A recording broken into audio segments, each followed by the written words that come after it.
especially difficult. A survivor of the Nova Music Festival massacre testified to police to witnessing a Hamas militant brutally raping a young woman, as another militant cut off her breast and toyed with it.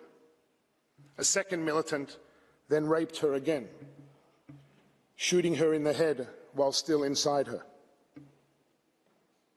In one video recorded by a home surveillance system, a Hamas militant throws a grenade into a safe room where a father and his two sons have rushed to hide.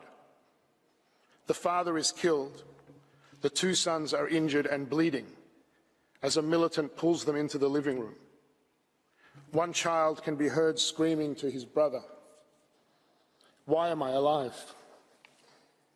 I can't see anything. They're going to kill us." The militant casually opens the fridge, takes out a bottle and drinks. And then there is this recording from Kibbutz Mefalsim.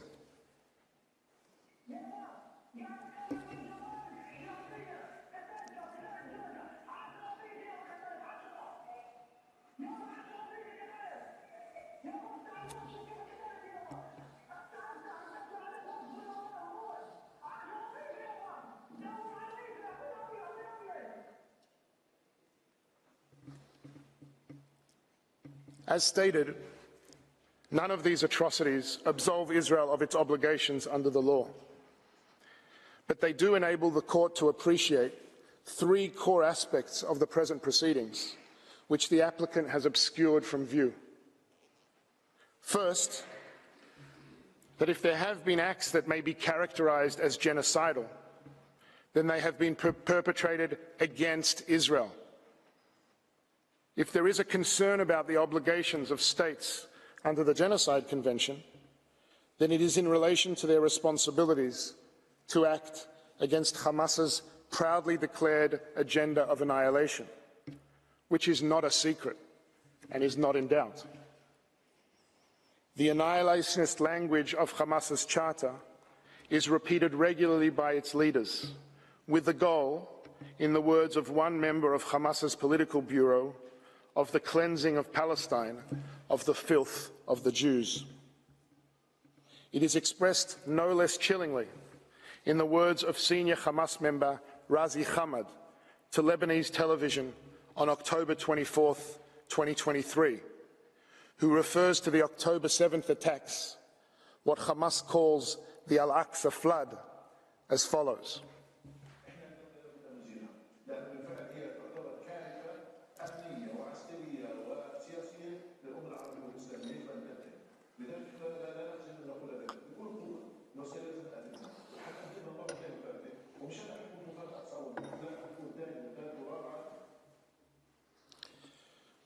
In the continuation of this interview, Hamad is asked, does that mean the annihilation of Israel? Yes, of course, he says. The existence of Israel is illogical. And then he says, nobody should blame us for the things we do. On October 7th, October 10th, October 1 millionth, everything we do is justified.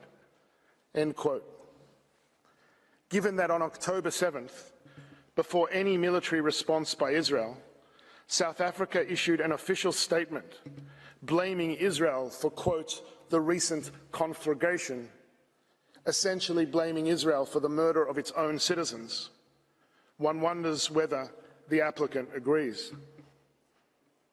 Second, it is in response to the slaughter of October 7th, which Hamas openly vows to repeat, and to the ongoing attacks against it from Gaza, that Israel has the inherent right to take all legitimate measures to defend its citizens and secure the release of the hostages. This right is also not in doubt. It has been acknowledged by states across the world. Astonishingly, the court has been requested to indicate a provisional measure calling on Israel to suspend its military operations. But this amounts to an attempt to deny Israel its ability to meet its obligations to the defense of its citizens, to the hostages, and to over 110,000 internally displaced Israelis unable to safely return to their homes. The applicant in its submissions to the court makes almost no mention of the ongoing humanitarian suffering of Israel's citizens at the hands of Hamas, and treats the hostages still held in captivity as barely an afterthought. But is there a reason these people on your screen are unworthy of protection?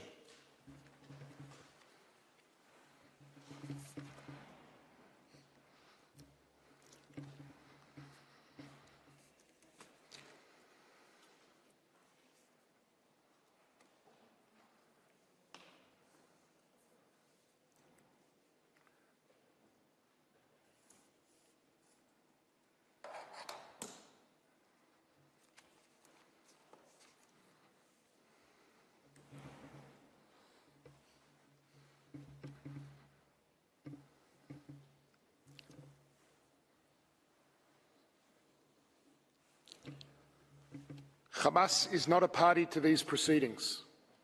The applicant, by its request, seeks to thwart Israel's inherent right to defend itself, to let Hamas not just get away with its murder literally, but render Israel defenseless as Hamas continues to commit it. Yesterday, counsel for the applicant made the astonishing claim that Israel was denied this right, and as a matter of fact should not be able to protect itself from Hamas's attacks. But allow me to draw attention to these words written by Professor Vaughan Lowe. Quote, "The source of the attack, whether a state or non-state actor, is irrelevant to the existence of the right to defense. Force may be used to avert a threat because no one and no state is obliged by law passively to suffer the delivery of an attack." Israel agrees with these words, as I suspect would any sovereign state. If the claim of the applicant now is that in the armed conflict between Israel and Hamas, Israel must be denied the ability to defend its citizens, then the absurd upshot of South Africa's argument is this.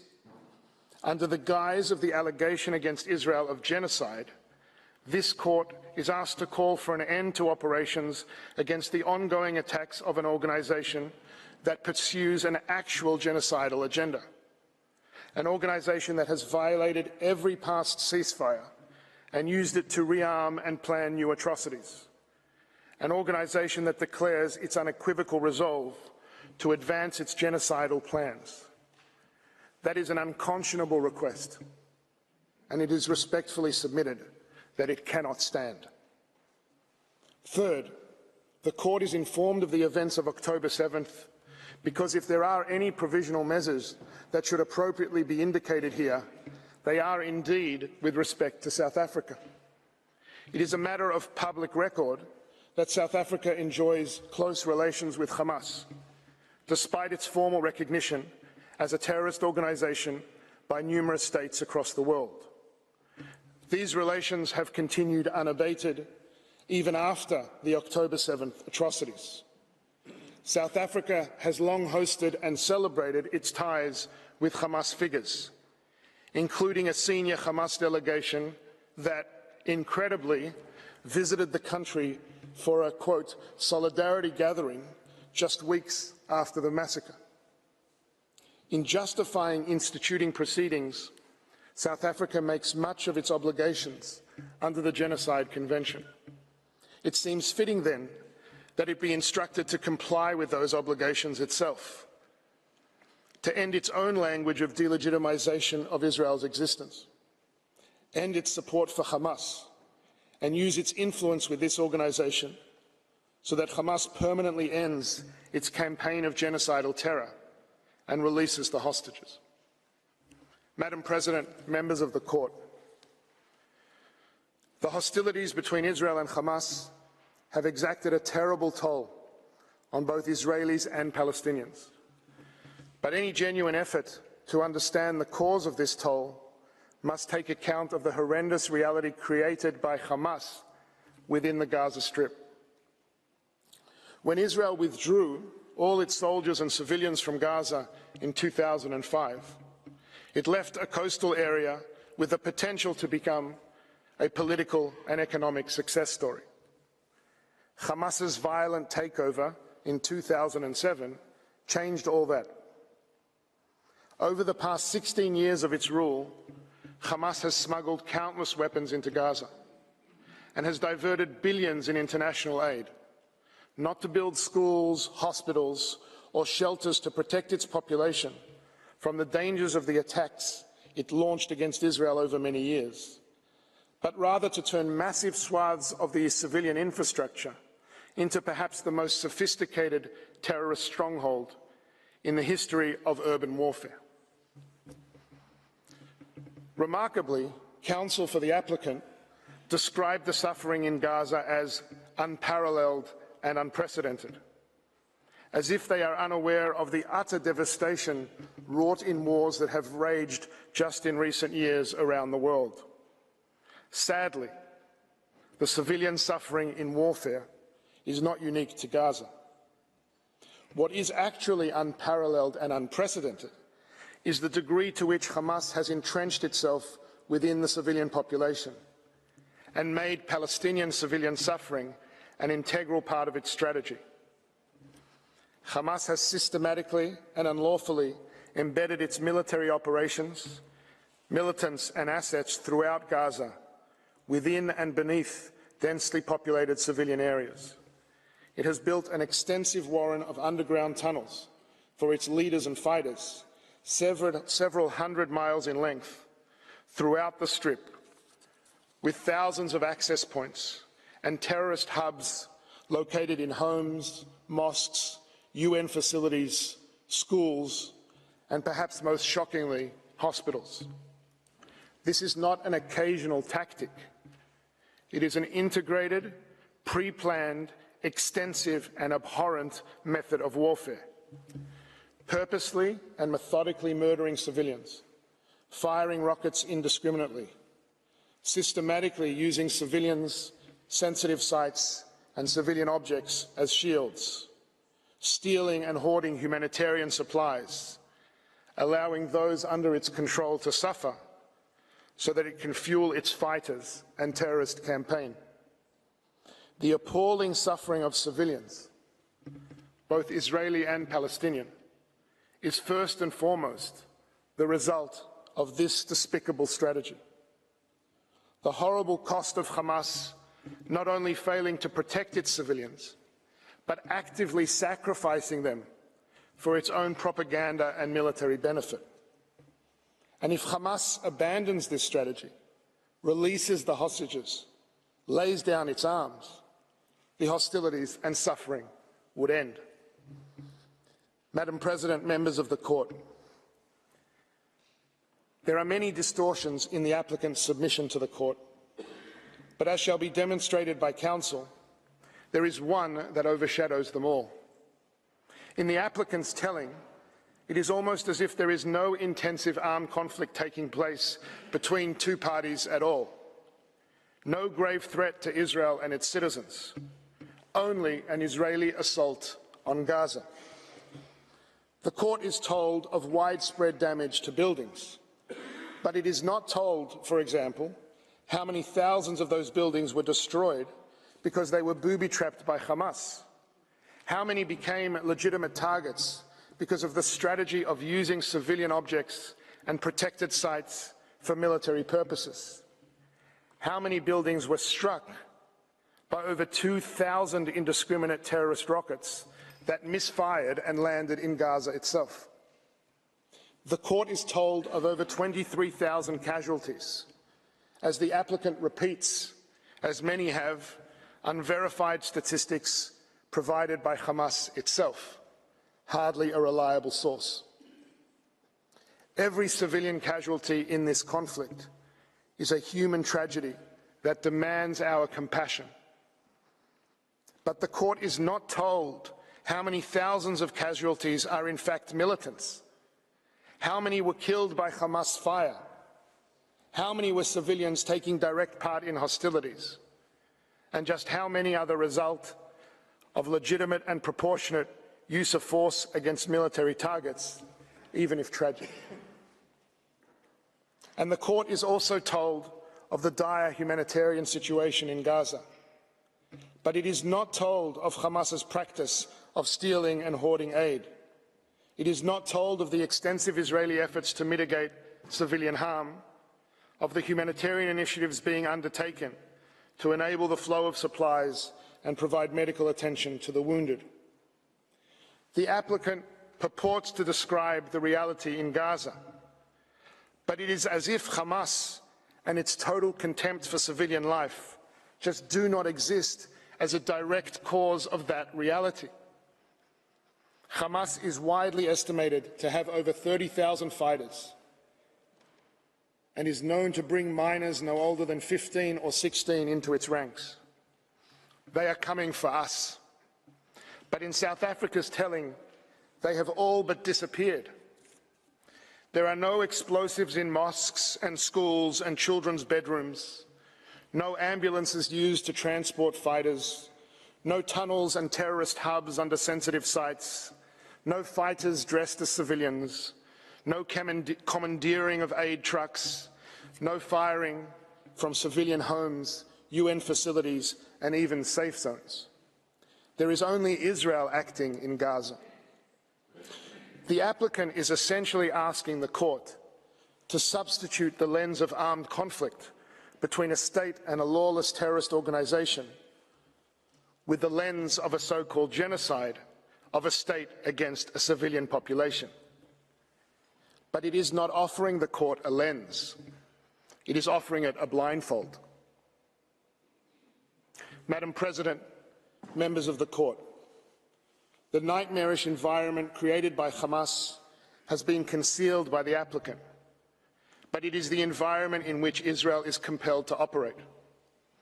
Israel is committed, as it must be, to comply with the law, but it does so in the face of Hamas's utter contempt for the law. It is committed, as it must be, to demonstrate humanity, but it does so in the face of Hamas's utter inhumanity.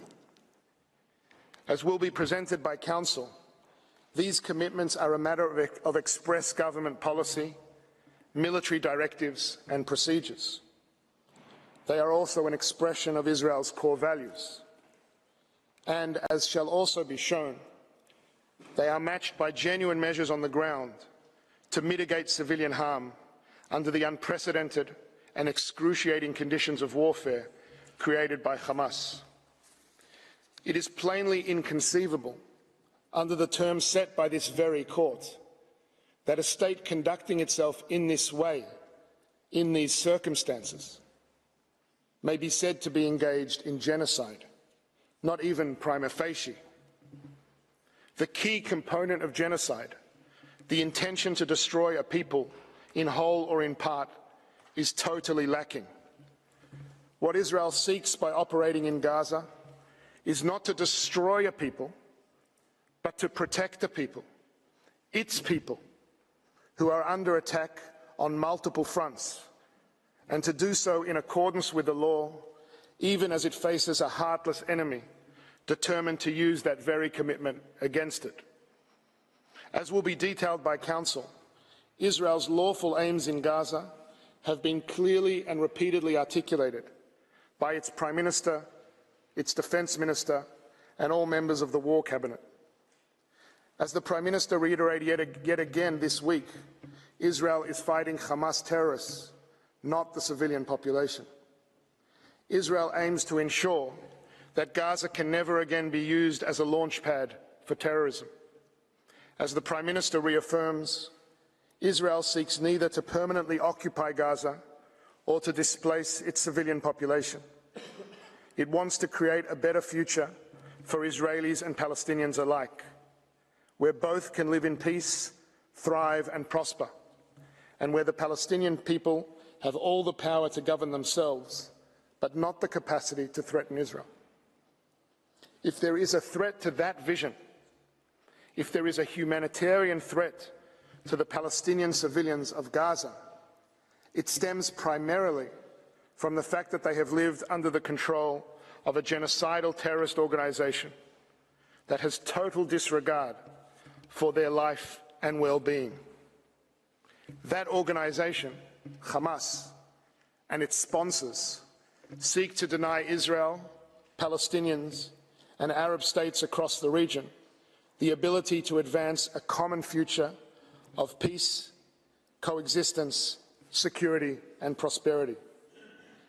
Israel is in a war of defense against Hamas, not against the Palestinian people, to ensure that they do not succeed.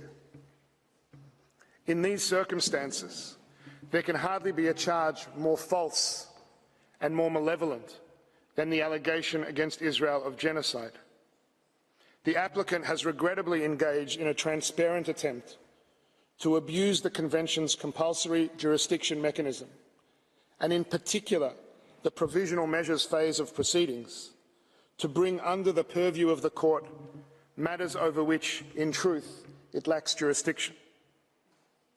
Madam President, members of the court, the Genocide Convention was a solemn promise made to the Jewish people and to all peoples of never again.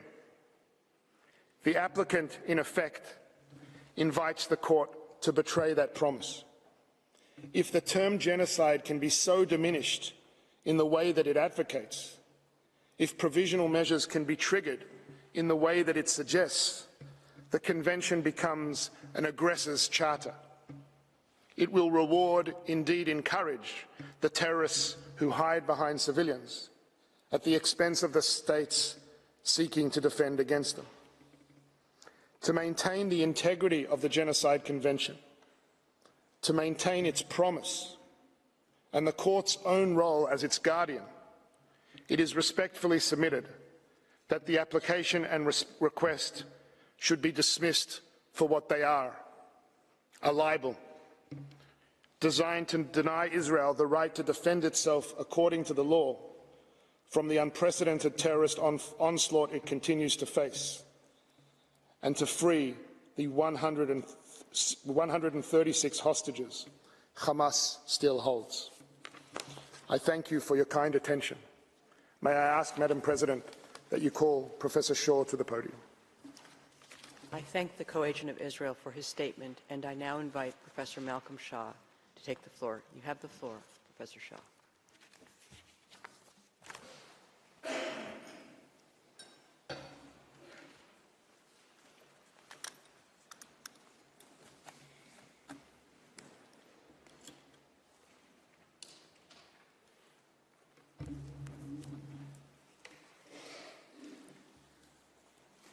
Madam President and members of the Court, it is a great honour to appear before you again and a privilege to appear on behalf of the State of Israel.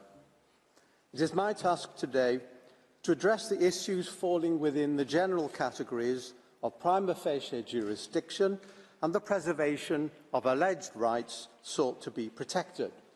However, I would like first to make a preliminary comment about the key question of context. It constitutes the framework for the consideration of this request for the grant of provisional measures. South Africa casts its net widely. In its application, it uses the word context many times.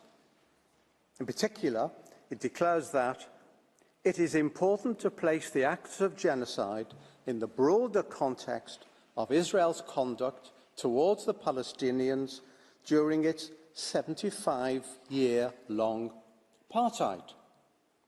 Leaving aside the outrageous nature of that statement, why stop at 75 years?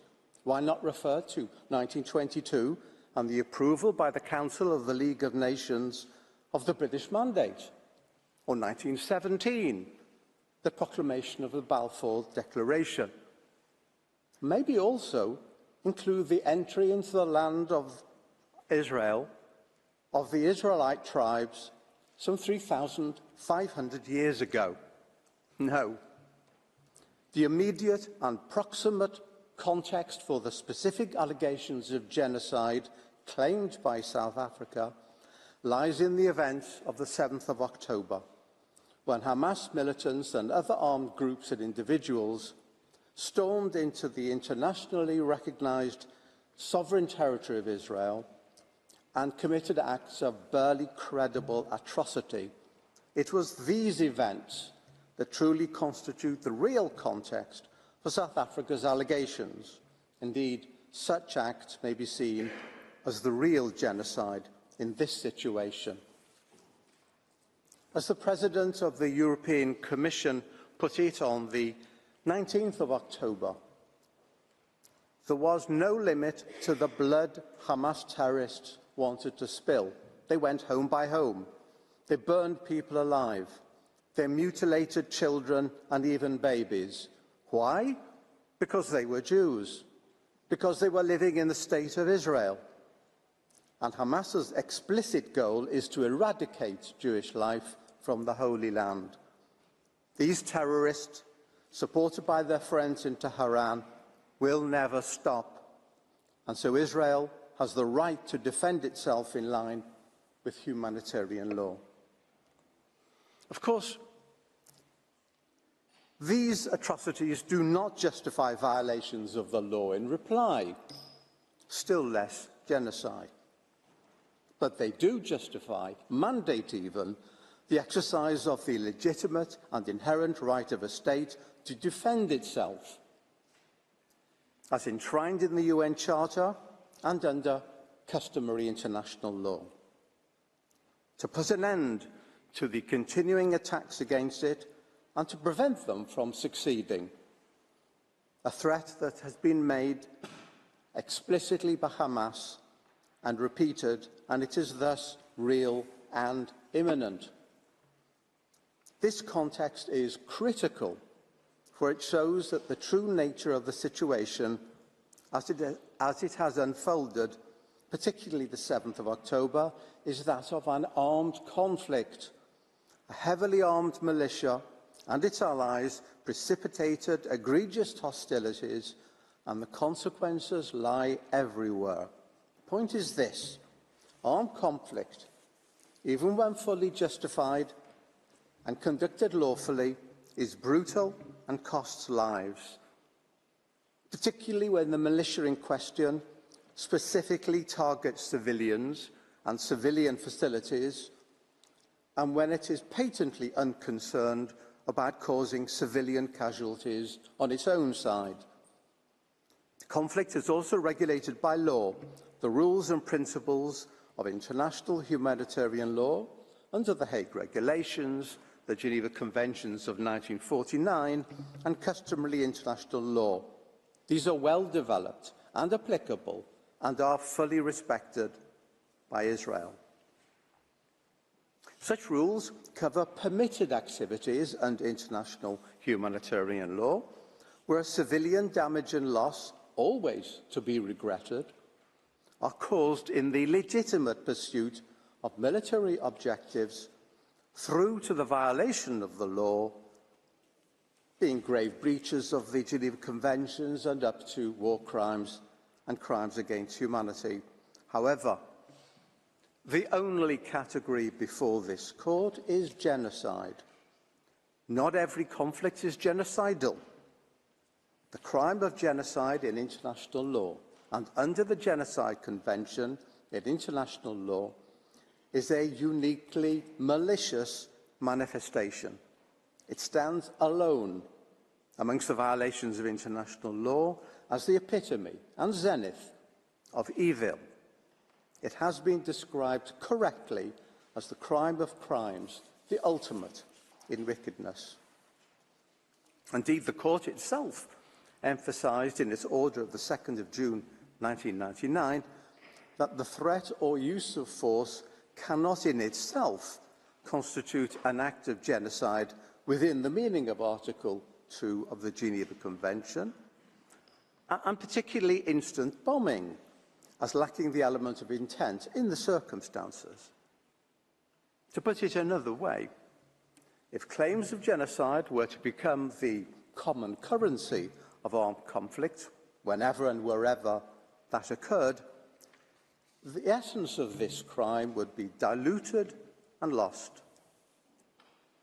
I turn now to the question of the prima facie jurisdiction of the court in the matter before us.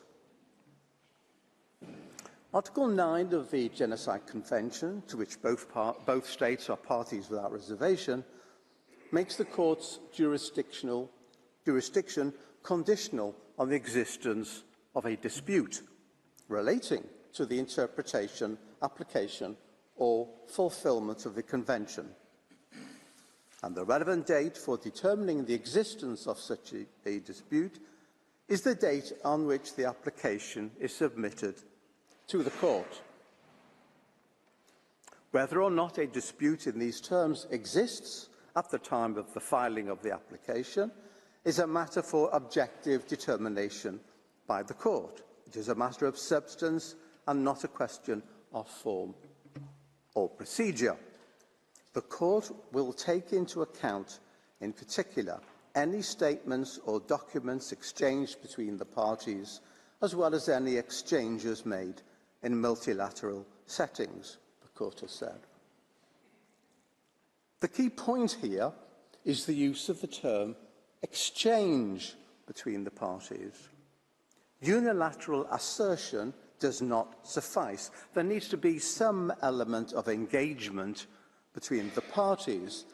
The element of interchange and bilateral interaction is required. A dispute is a reciprocal phenomenon. This point has been consistently noted by the court.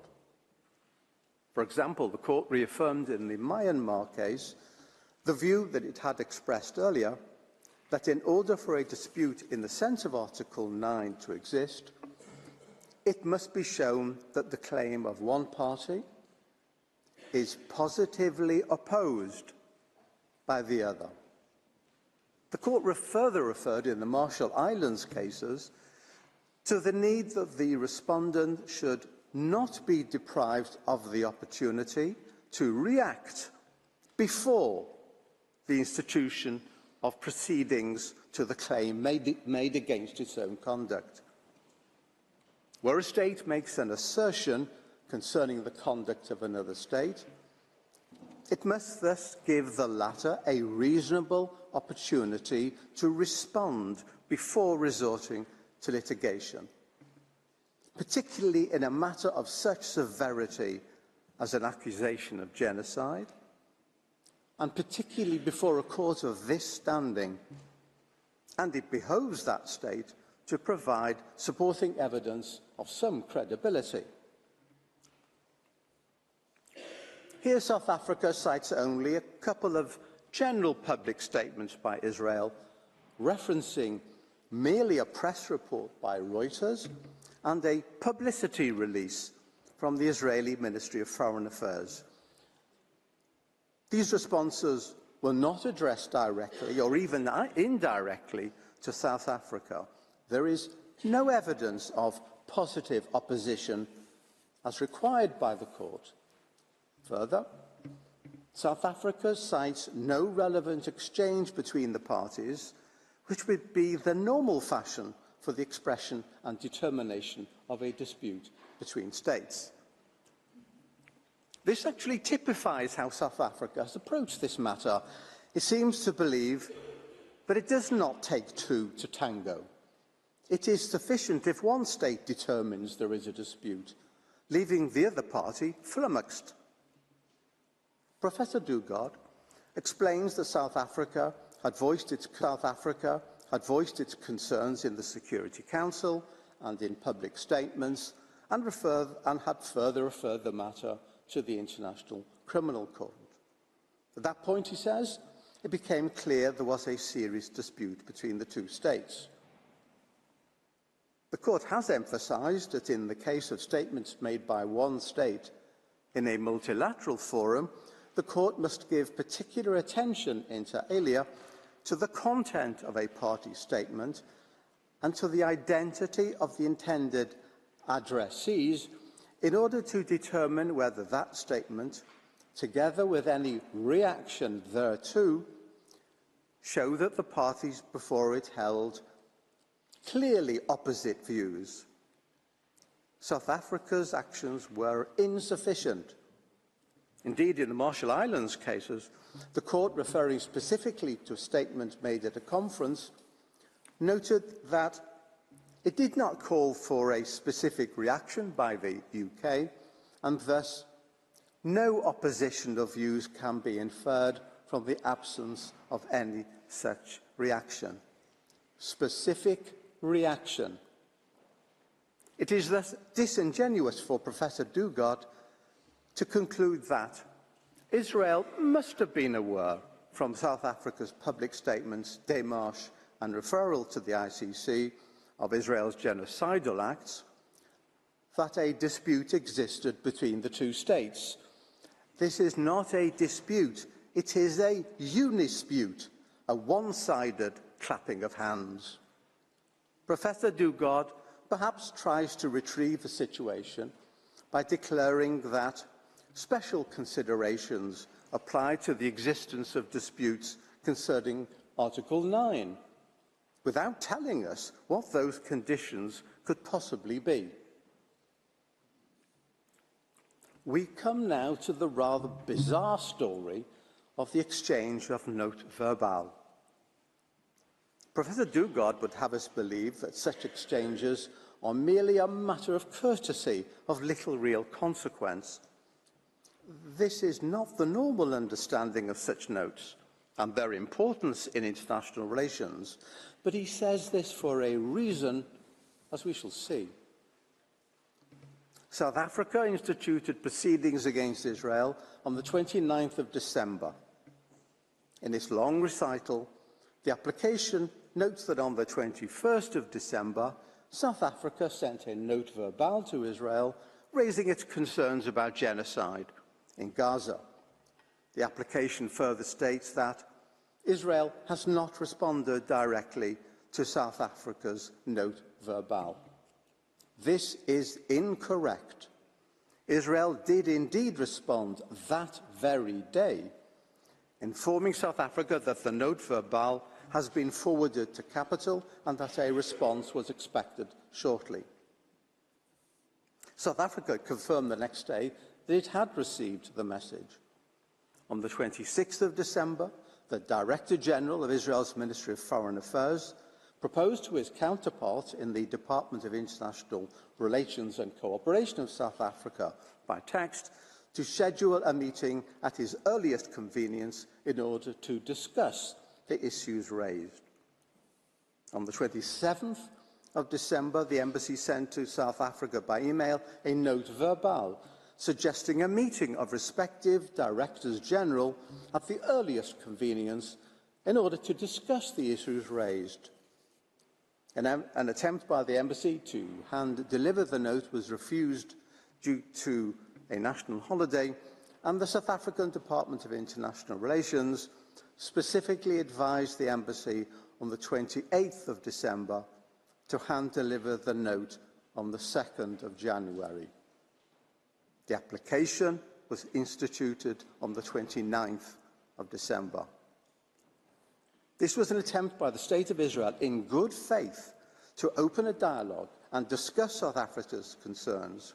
However, not only was this ignored at the relevant time, but South Africa proceeded to institute proceedings the following day and declared in its application that no reply had been received to its note verbal, which was patently not the case. Perhaps realizing the effect of this, South Africa, with some haste, sent a note verbal on the 4th of January, which essentially just repeated the contents of the note of the 21st of December, but it explained the following day in a letter to the registrar that the Israeli note had not been received by the appropriate team. Israel has proof of receipt. It also stated that the dispute is plainly not capable of resolution by way of a bilateral meeting. Nevertheless, it suggested to hold a meeting the next morning. Israel replied the next morning, expressing surprise that South Africa had instituted proceedings without taking up the sincerely made offer to hold consultations, and conveying its wish for discussions to be held following the close of these oral hearings. South Africa, in a note dated the 10th of January, summarily and surprisingly, in the circumstances, said there was no point in such a meeting. Curious indeed. South Africa decided unilaterally that a dispute existed irrespective of Israel's conciliatory and friendly response since repeated. Perhaps had South Africa taken up this offer, at the time proffered as a result of its own note, the parties may have decided there was no dispute as such to place before the court under the Genocide Convention, and that South Africa's expressed concerns over the genocide allegation would have been assuaged. We may never know. South Africa's precipitate institution of proceedings foreclosed that option. It's a point worth underlining. South Africa did not give Israel a reasonable opportunity to engage with it on the matters under consideration before filing its, no doubt, long-prepared application. One wonders whether South Africa, at the very last moment, suddenly realised that it needed to show the existence of a dispute under the terms of the Genocide Convention and proceeded to hastily formulate and dispatch a flurry of notes. The court can grant orders for provisional measures only where the provisions relied upon by the applicant appear prima facie to afford a basis on which its jurisdiction could be founded, although it need not satisfy in itself in a definitive manner that it has jurisdiction as regards the merits of the case. It's not an easy matter to determine whether a prima facie case exists. It rests between full proof and complete absence of proof, and is intended to ensure that the court functions effectively and efficiently, but there has to be something tangible in terms of the provisions in question. The provisional measures procedure is a complex instrument in that the court has to decide upon the basis of certain assumptions which may or may not be disproved at a later stage of the proceedings. This is particularly difficult in such an egregious matter as an allegation of genocide. Were understood by the... Excuse me. Right, I've lost a page.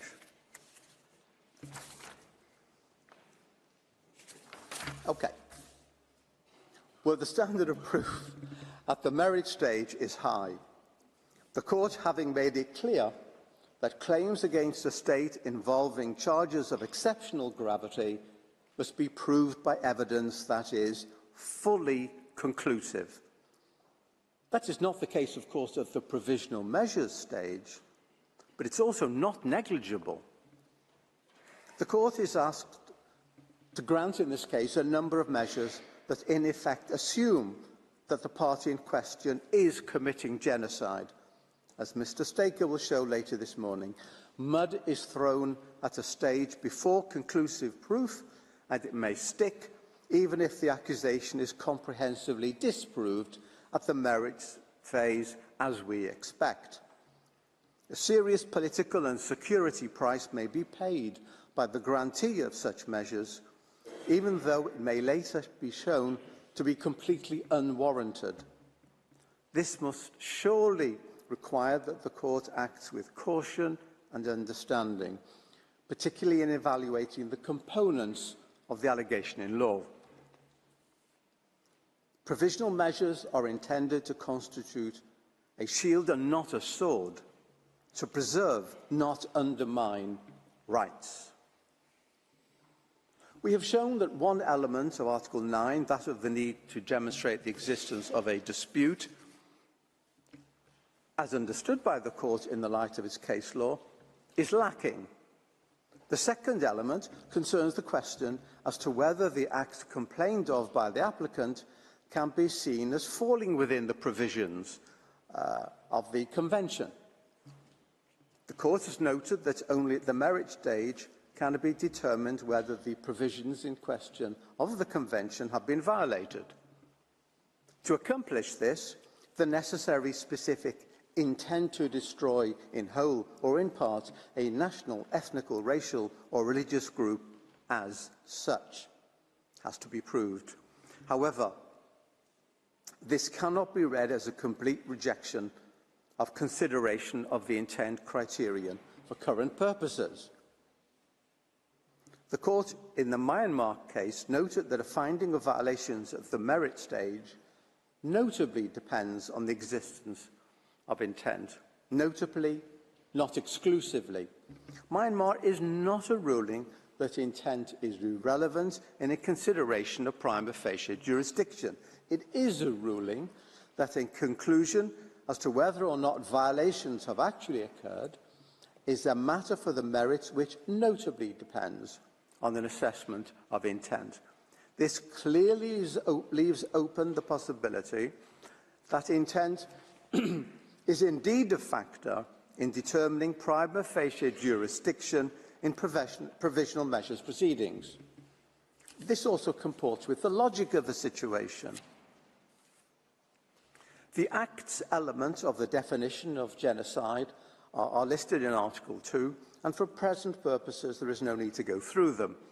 The issue is this: what determines the existence of the crime of genocide is in whole or in part a particular group as such. That is what distinguishes genocide from other international law crimes, such as war crimes or crimes against humanity. To consider the act alone, as listed in Article 2, with no reference at all to the intent criterion, is thus to denude the crime of its very essence. Hamlet without the prince, a car without an engine. We are at the provisional measures phase of this case. South Africa does not have to prove that genocidal acts have been or are being committed, but it does have to show that the Genocide Convention is in play. After all, this court has no jurisdiction to consider any other alleged crimes, however serious. We are only concerned with genocide. It is indeed a difficult balance for the court. The court has stated that what is required at this stage is to establish whether the acts complained of are capable of falling within the provisions of the Genocide Convention. But the acts complained of may only be capable of falling within the provisions of the Genocide Convention if the intent is present. Otherwise, such acts cannot constitute genocide. The factor intent colours the whole question of Article 2 acts. In other words, that there is prima facie evidence that the acts that may fall within the Convention, necessarily importing the intent element, have been established as such. South Africa accepts the need to demonstrate intent. It referred to the concept of specific intent in its application, both generally and in the specific context of its discussion of the court's prima facie jurisdiction in provisional measures proceedings. Indeed, South Africa placed a considerable emphasis upon intent in its pleadings yesterday by Ms. Hassim. Mr. Kaitobi devoted his whole pleading to this requirement. As far as the acts are concerned in this case, there is little beyond random assertions to demonstrate that Israel has or has had the specific intent to destroy, in whole or in part, the Palestinian people as such. The intention faced with the 7th of October atrocities and the continuing rocket fire and incarceration of the hostages on the part of Israel to act in order to defend itself so as to terminate the threats against it and rescue the hostages certainly exists. The intent to deal with the armed militants of Hamas and other such groups is undeniable. Were it the case, which we deny, that Israeli forces have transgressed some of the rules of conflict, then the matter will be tackled at the appropriate time by Israel's robust and independent legal system. But that is not the intent to destroy all or part of a people as such. Israel's actions in restricting its targeting practices to attack military personnel or objectives in accordance with international humanitarian law in a proportionate manner in each case, as well as its practice of mitigating civilian harm, such as by forewarning civilians of impending action by the unprecedented and extensive use of telephone calls, leafleting, and so forth, coupled with the facilitation of humanitarian assistance, all demonstrate the precise opposite of any possible genocidal intent. South Africa, in seeking to discover the necessary intent, presents a distorted picture. It misunderstands the nature and provenance of certain comments made by some Israeli politicians. Let me try and explain the big picture. Israel possesses a clear and effective structure of authority with regard to governmental decision. The war against Hamas is managed on behalf of the government by two central organs: the Ministerial Committee on National Security Affairs and the War,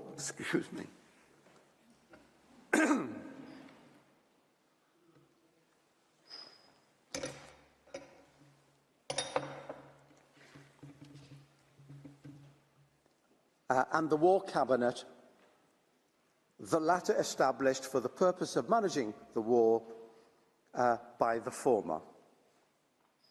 These bodies make the relevant decisions regarding the war's conduct, and according to Israeli law, the decisions of the government and its committees obligate the ministers of the government in accordance with the principle of collective responsibility. It is the collective decisions of these bodies which are the binding provisions in question. The Prime Minister stands at the head of these organs, decides on the agenda of their meetings, steers their activity, and summarises the meetings and the instructions issued therein. To make it clear, in order to determine the policy and intentions of the government of Israel, it is necessary to examine the decisions of the Ministerial Committee on National Security Affairs and the War Cabinet, and to examine whether the particular comments expressed conform or not with the policies and decisions made. Thus, to produce random quotes that are not in conformity with government policy, produced as describing, is misleading at best. Such as the statement by the Minister of Heritage, for example, who is completely outside the policy and decision-making process in the war. In any event, his statement was immediately repudiated by members of the War Cabinet and other ministers, including the Prime Minister. In tab 1A of the volume which Israel has submitted to the court, one may find numerous excerpts from internal cabinet decisions that attest to Israel's true intent throughout this war. For example, one finds the instructions from the Prime Minister in a meeting of the Ministerial Committee on National Security Affairs from the 29th of October, stating the following. 1. The Prime Minister stated time and again, we must prevent a humanitarian disaster. 2. The Prime Minister indicated the possible sorts of solutions that will ensure required supply of water, food and medicine, increasing the amount of trucks entering with the necessary inspections. 3. Promoting the construction of field hospitals in the south of the Gaza Strip. To re-emphasise, this is a directive to authorities nothing less. Tab 1A contains a considerable number of similar directives, emphasising the need to avoid harm to civilians and facilitate humanitarian aid. Genocidal intent? Let me turn to the IDF. This, like every army, is a hierarchical body that operates by way of orders from superiors and is headed by the Chief of the General Staff. Remarks or actions of a soldier do not and cannot reflect policy.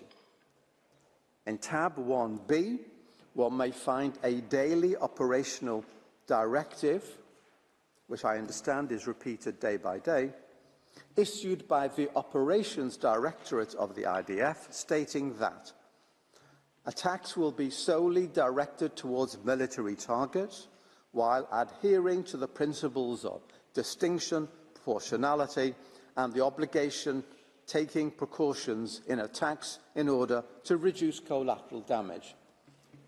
This is a directive that binds all IDF forces. It continues by stating that the laws of armed conflict allow destruction to civilian property only when there is a military necessity to do so, and prohibit harm to property for deterrence purposes only, or for the purpose of punishment, individual or collective.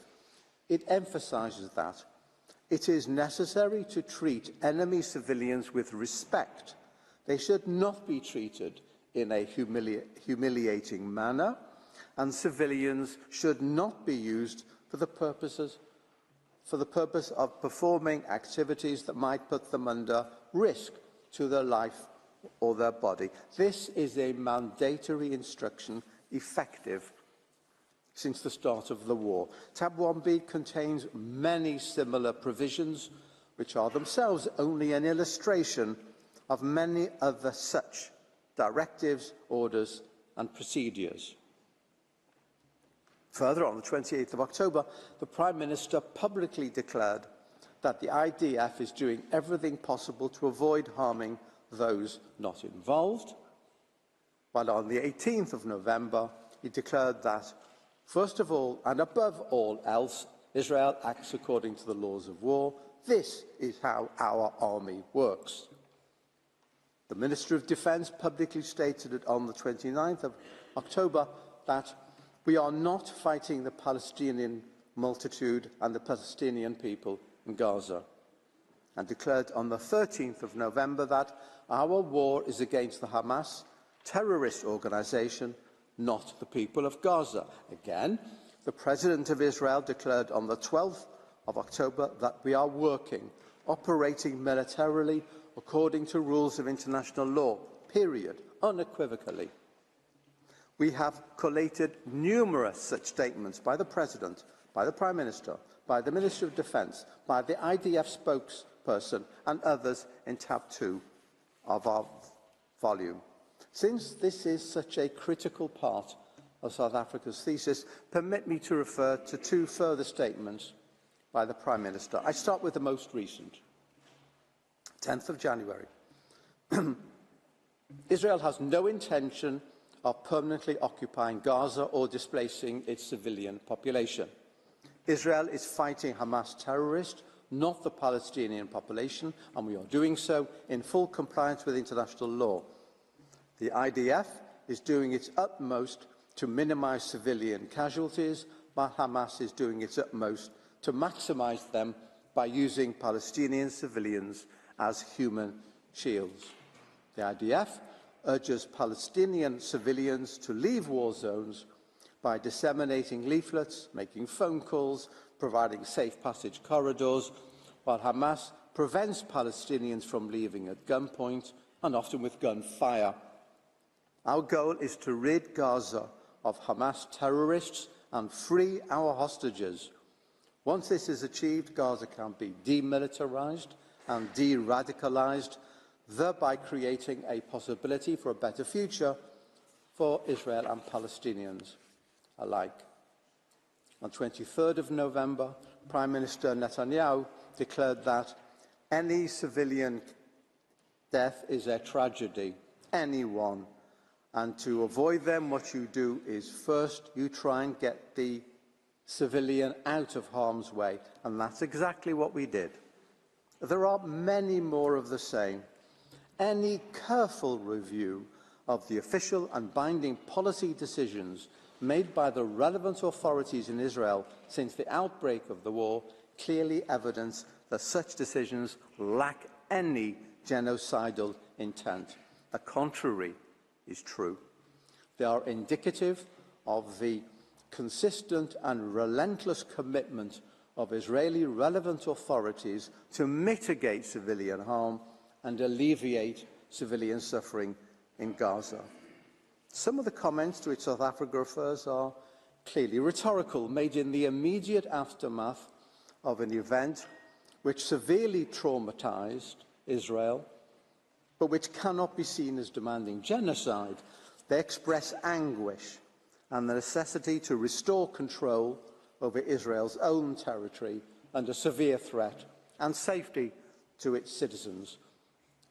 As Judge Tomka has noted, sometimes statements are made which are nothing more than a part of the recent wartime rhetoric, intending to put the blame and shame on the other side. Not to be totally ignored, but not to be ascribed an importance which belies how and when they were made, nor of legal significance. Let me refer to one further matter of some biblical moment. Yesterday, the applicant referred time and again to two statements by the Israeli Prime Minister where he said, "Remember what Amalek did to you," and attached great importance to it as part of the argument that Israel has demonstrated a genocidal intent. There is no need here for a theological discussion on the meaning of Amalek in Judaism, which was indeed not understood by the applicant. Let me just turn to the Prime Minister's statement of the 28th of October, which was partially and misleadingly quoted yesterday. He said, "We are now entering the second phase of the war, which its objectives are clear: destruction of the military and governmental capabilities of Hamas and the return of the hostages back home. In the last couple of days, I have met with our soldiers in the bases, in the field, in the north and in the south. Remember what Amalek has done to you.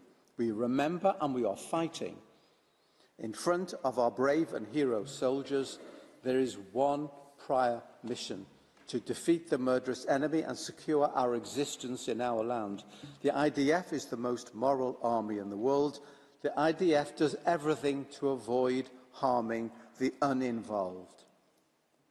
Tab 3 lists and addresses additional examples of misleading quotes by the applicant regarding Israel's policy. It is thus our conclusion that South Africa has failed to demonstrate the prima facie jurisdiction of the court. I turn to the next issue. As the court has noted, its power to grant provisional measures has its object the preservation of the respective rights claimed by the parties in a case pending its decision on the merits. At the provisional measures stage, the court does not need to determine that such rights do actually exist in a definitive manner, but it must establish that such rights are plausible. South Africa yesterday dealt with this rather lightly. We can safely say that plausibility is an elusive concept. Simply declaring that claim rights are plausible is insufficient. The issue was addressed by Judge Greenwood in the border area case when he emphasised that what is required is something more than assertion but less than proof. In other words, the party must show that there is at least a reasonable possibility that the right it claims exists as a matter of law and will be adjudged to apply to that party's case. He later discussed this in terms of a reasonable prospect of success. What is clear is that the court has sought to tie plausibility to particular treaty provisions or to general rules of international law. The court has also considered claims of fact in this context as well as law, such as the finding as to whether Equatorial Guinea plausibly used the building at 42 Avenue Foch for diplomatic purposes. In this case, the court did not limit itself to considering whether the applicant plausibly held the rights in question under international law, but extended the field of inquiry to include consideration as to whether it was plausible that the respondent had breached the rights in question.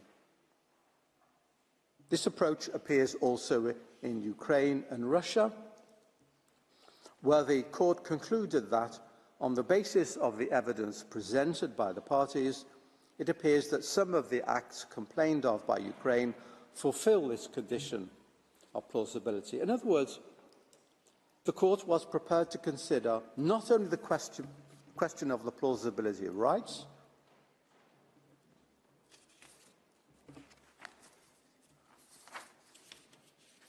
well, some has shuffled my papers.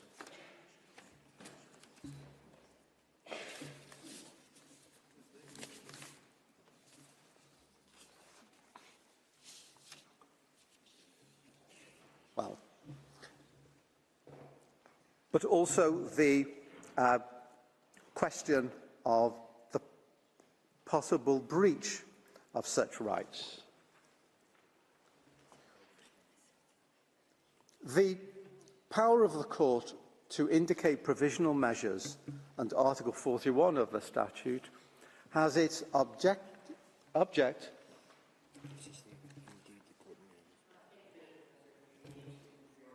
Yes, someone thought that my speech was a pack of cards.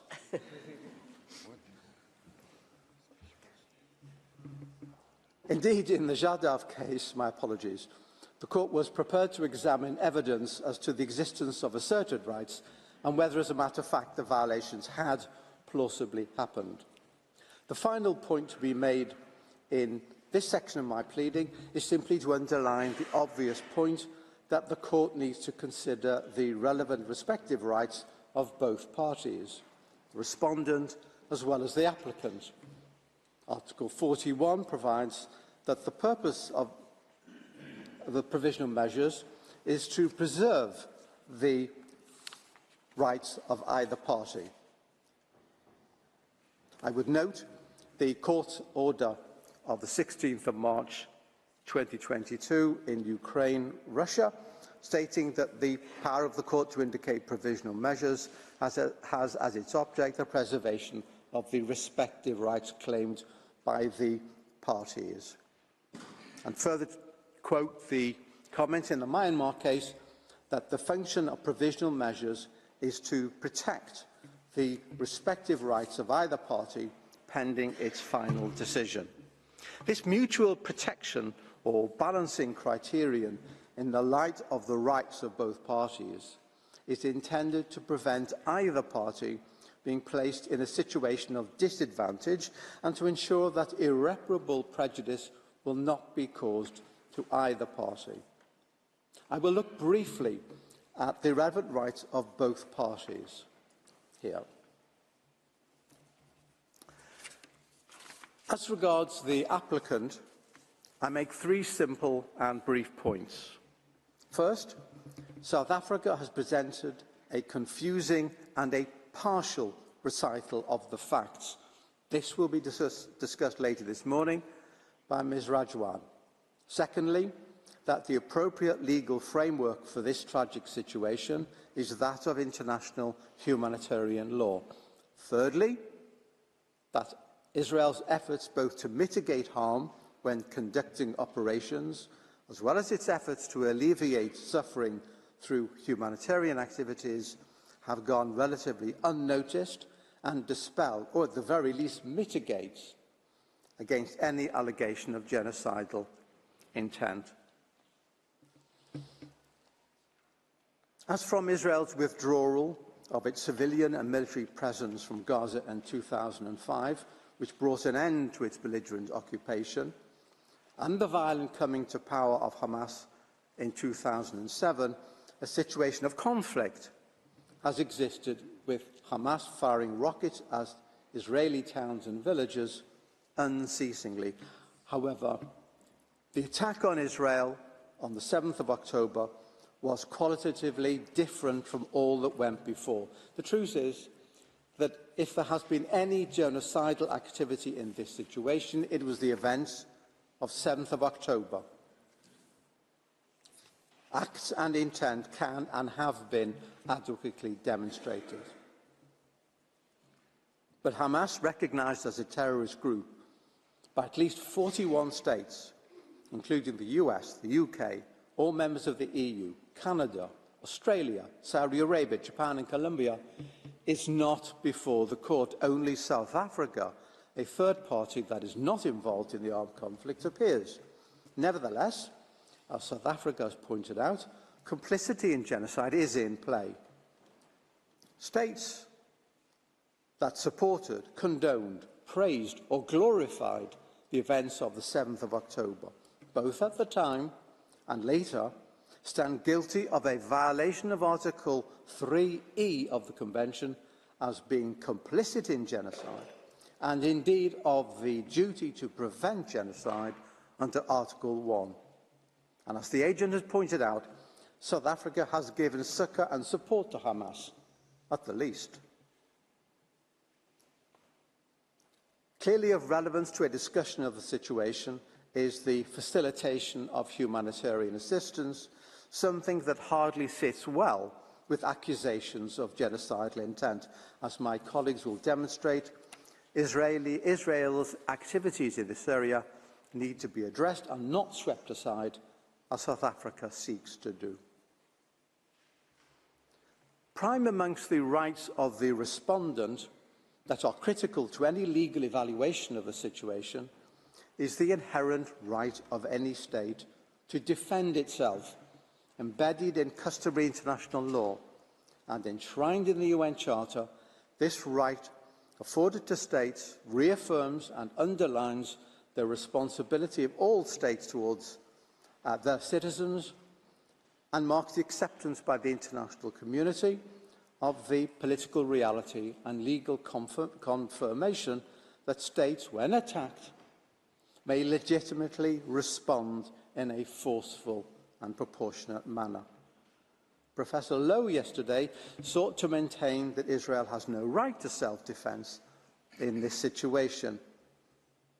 How could anyone possibly argue that Israel could not defend itself faced with the 7th of October atrocities and the incessant attacks against its civilians since?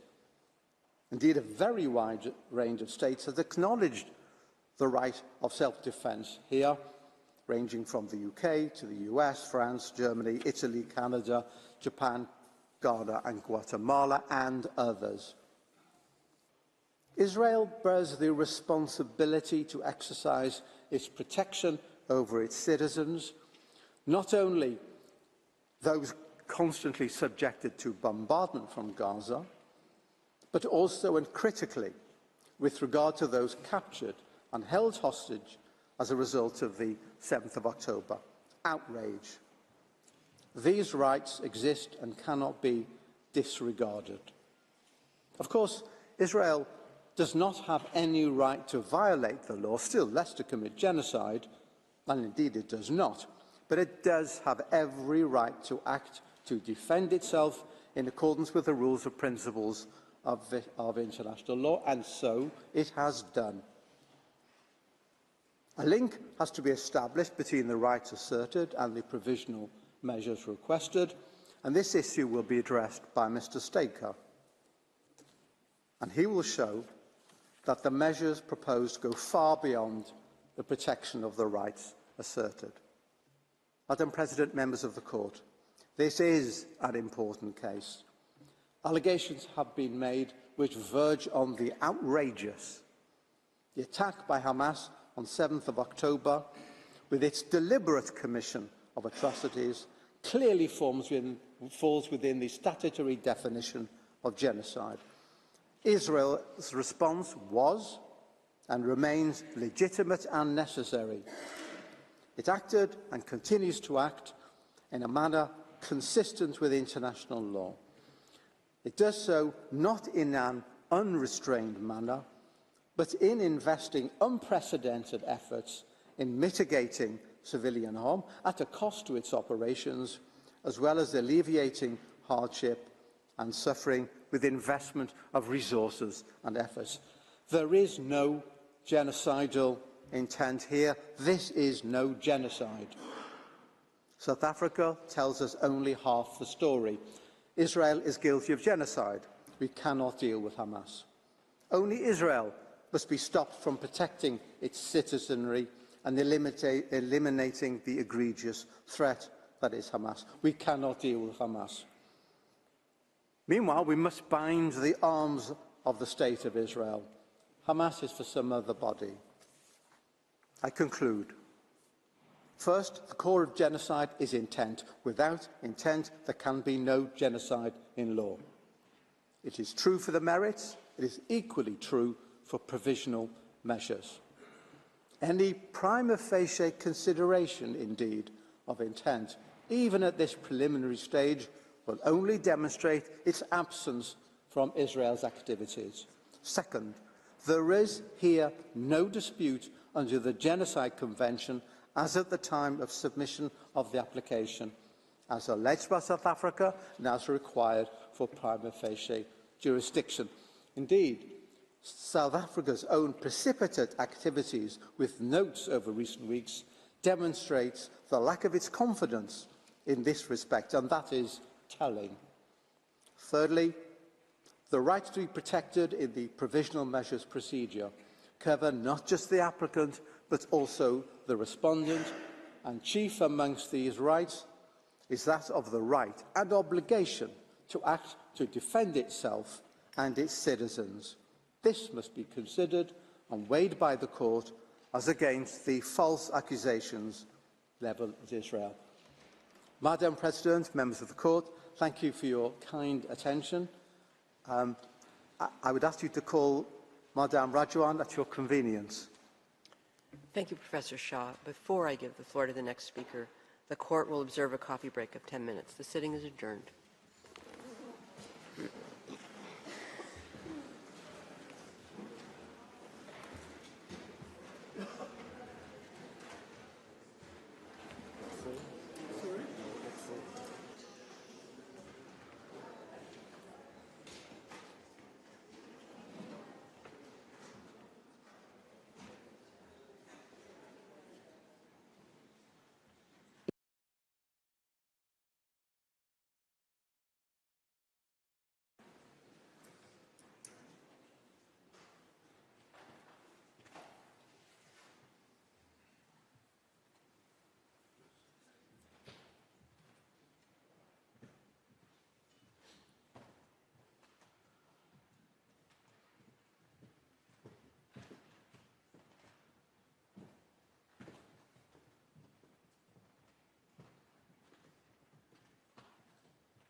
Please be seated.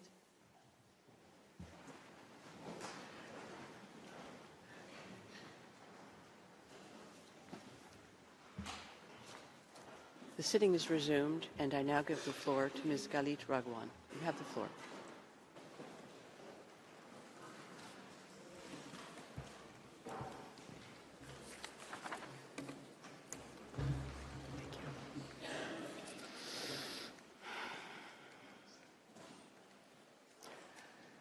Madam President, members of the court, it is an honor to appear before you on behalf of the State of Israel.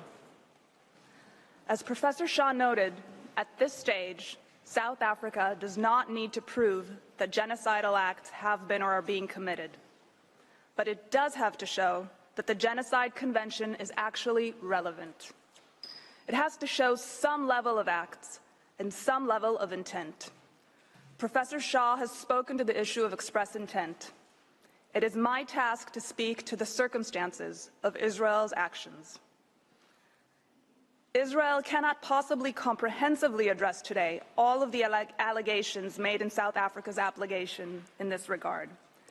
The applicant paints a dire picture, but it is a partial and deeply flawed picture. The application is so distorted in its descriptions that it prevents the court from properly assessing the plausibility of the rights asserted by South Africa.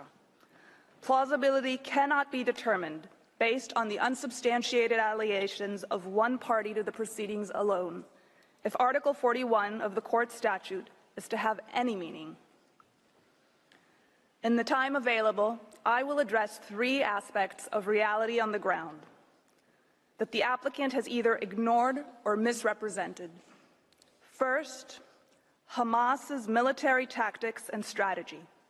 Second, Israel's efforts to mitigate civilian harm during operational activity. And third, Israel's efforts to address humanitarian hardship in Gaza, despite Hamas's attempts at obstruction. With respect to Hamas's military tactics and strategy, it is astounding that in yesterday's hearing, Hamas was mentioned only in passing and only in reference to the October 7 massacre in Israel. Listening to the presentation by the applicant, it was as if Israel is operating in Gaza against no armed adversary, but the same Hamas that carried out the October 7 attacks in Israel is the governing authority in Gaza. And the same Hamas has built a military strategy founded on embedding its assets and operatives in and amongst the civilian population. Urban warfare will always result in tragic deaths, harm, and damage. But in Gaza, these undesired outcomes are exacerbated because they are the desired outcomes of Hamas. In urban warfare, civilian casualties may be the unintended but lawful result of attacks on lawfully military objectives. International humanitarian law recognizes this reality and provides a framework for balancing military necessity with humanitarian considerations. These do not constitute genocidal acts. In the current conflict, many civilian deaths are directly caused by Hamas. Booby-trapped homes detonate and kill indiscriminately. Mines in alleyways collapse structures around them. And over 2,000 rockets, misfired by Hamas, have landed inside Gaza, causing untold levels of harm. One telling example is a blast at the Al-Hali hospital on October 17. Hamas claimed that the Israel Defense Forces, the IDF, attacked the hospital. Headlines around the world rushed to repeat this claim. The IDF later proved, and U.S. intelligence and other national security intelligence agencies independently confirmed that the blast was the result of a failed launch from within Gaza. It was not, as Hamas claimed, the fault of the IDF. Damage to civilian structures is another fact claimed by South Africa as evidence of genocide. But South Africa does not consider the sheer extent to which Hamas uses ostensibly civilian structures for military purposes. Houses, schools, mosques, UN facilities, and shelters are all abused for military purposes by Hamas, including as rocket launching sites. Hundreds of kilometers of tunnels dug by Hamas under populated areas in Gaza often cause structures above to collapse. In the slides before you, you can see a militant priming projectiles for launch on IDF forces in Gaza. You can see the holes in the residential house to hide and launch them. Here, you can see projectiles discovered underneath a bed in a child's bedroom. Here, a rocket being fired from a school. The launch site is circled in red. Here you can see firing from a UN school. You can see the letters UN on the roof, and the fire is circled in red. And here, long-range rocket launchers hidden inside a Scouts Club building. Finally, you can see part of a tunnel that runs for 4 kilometers, including nearby the Erez crossing, which is adjacent to Israel. Gaza's infrastructure has certainly been harmed during the conflict. However, South Africa would have the court believe that Israel is deliberately and unlawfully destroying homes without cause, but harm caused to lawful military objectives and harm caused as a result of Hamas's actions is not evidence of genocide. South Africa also alleges that Israel has waged an assault on Gaza's health system. What South Africa has neglected to bring before the court, however, is the overwhelming evidence of Hamas's military use of such hospitals. Hamas militants retreated to Rantisi Hospital in Gaza on October 7th with hostages from Israel, whom they then held in the basement.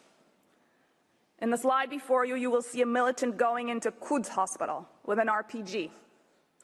Hamas fired at IDF forces from near and from within the Quds Hospital. At Shifa Hospital, Gaza's largest, Hamas managed operations from a closed-off area. Here you can see an opening to the tunnel that ran for hundreds of meters directly under the hospital. Here, you can see the weapons found in different wings of the hospital. And here, CCTV footage showing armed militants bringing hostages into the hospital's lobby. More than 80 militants hiding inside another hospital, the Adwan Hospital, surrendered themselves to the IDF. And here, you can see a weapon that IDF forces discovered hidden inside incubators at the hospital. The director of the hospital has admitted that numerous members of hospital staff belong to Hamas's military wing. In the Indonesian hospital in the neighborhood of Jabalia, Hamas forces managed their operations from that hospital until the IDF reached it. IDF forces recovered the bodies of 5 murdered hostages from a tunnel dug underneath the hospital. The list goes on.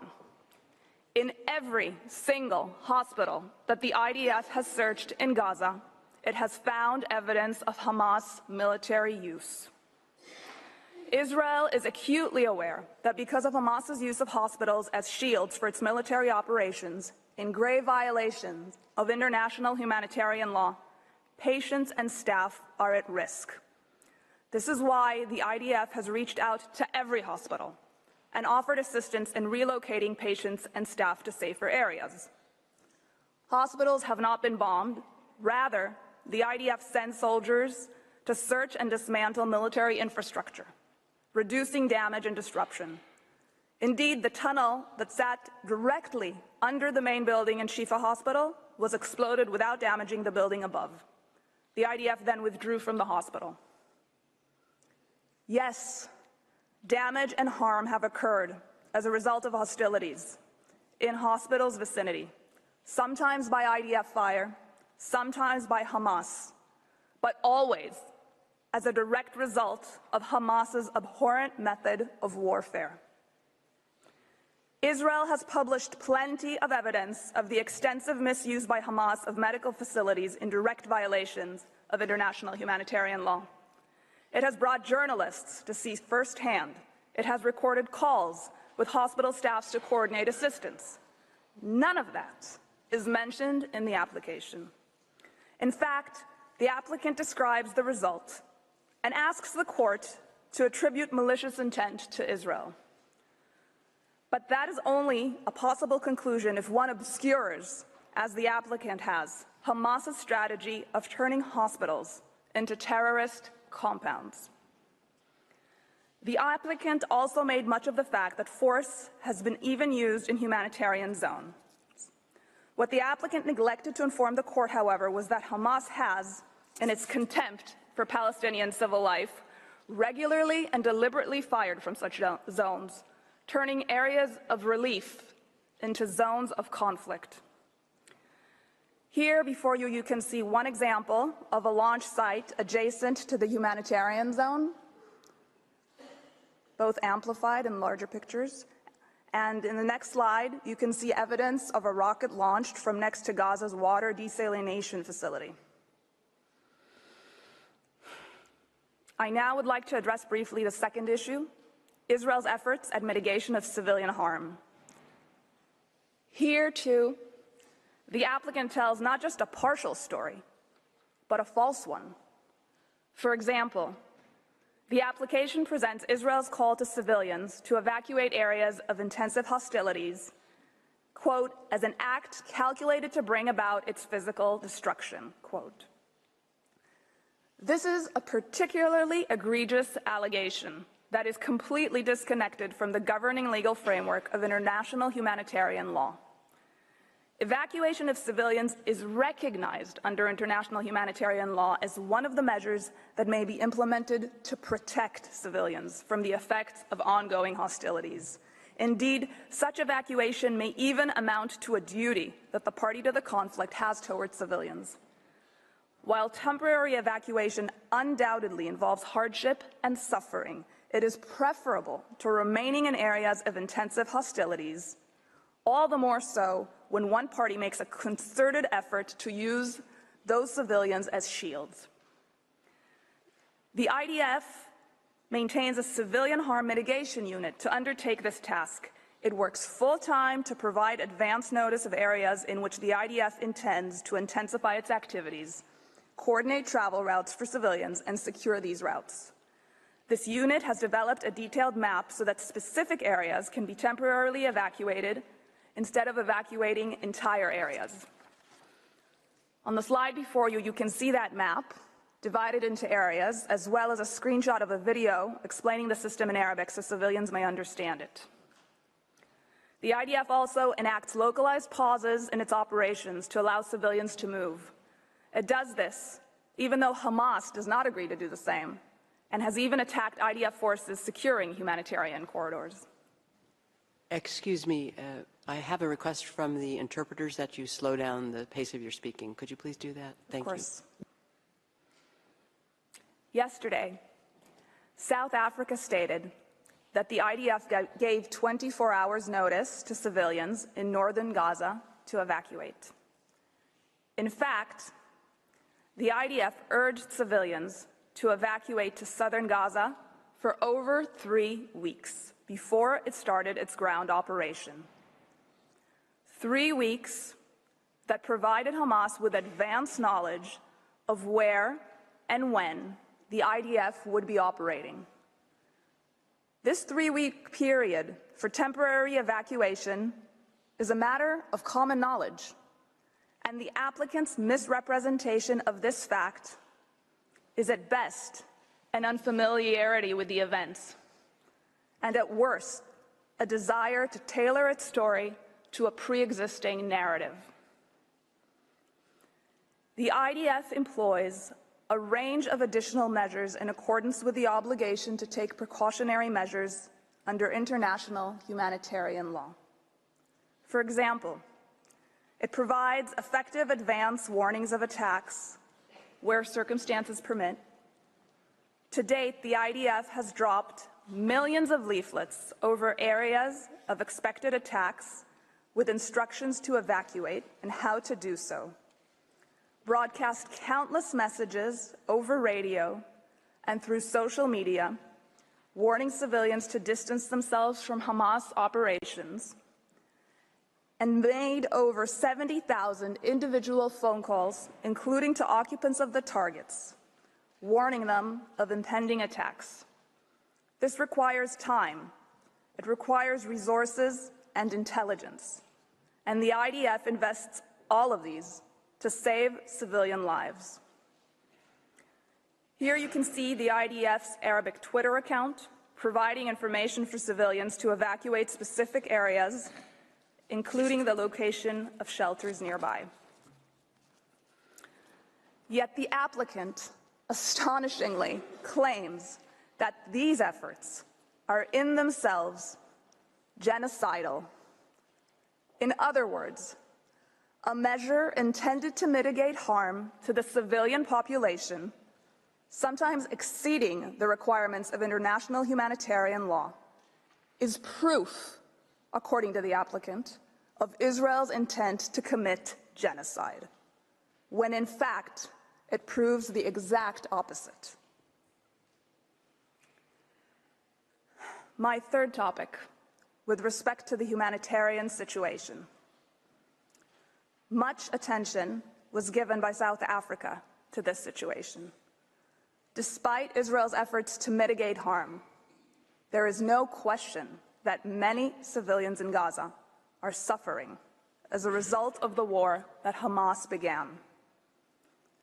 While Israel is seeking to minimize civilian harm, Hamas is doing everything in its power to use the civilian population and civilian infrastructure for its own protection, thwarting humanitarian efforts aimed at alleviating the distress of the civilian population. Further illustration on Hamas's tactics and Israel's efforts can be found in tabs 4 and 9 of the volume provided to the court. I now turn to describe just some of the humanitarian coordination efforts that Israel has been engaged in, and Mr. Sender will further expand on this. Israel maintains a dedicated military unit called Kogat, responsible for routine coordination with international organizations in Gaza with respect to various humanitarian aspects. It is Kogat that mans and operates the crossings between Israel and Gaza. This includes the Erez crossing, through which prior to October 7, almost 20,000 Gazans passed through into Israel daily for work. South Africa showed a map yesterday, with the Erez crossing marked closed. What it failed to note is that the crossing was attacked on October 7th by Hamas, which murdered and kidnapped Kogat staff and caused significant damage. Here you can see some of that damage. Nevertheless, Kogat works around the clock to fulfill its role. Its large professional staff run numerous initiatives, of which I will only mention a few. First, Kogat manages a mechanism by which it maintains an up-to-date picture of the needs in Gaza. It does this with the UN, other international organizations, and states, whose representatives sit in Kogat's offices. Kogat uses this monitoring to help donor states and organizations prioritize their aid efforts to fit the evolving situation on the ground. Second, Kogat facilitates the entry of aid into Gaza. Israel has publicly stated repeatedly that there is no limit on the amount of food, water, shelter, or medical supplies that can be brought into Gaza.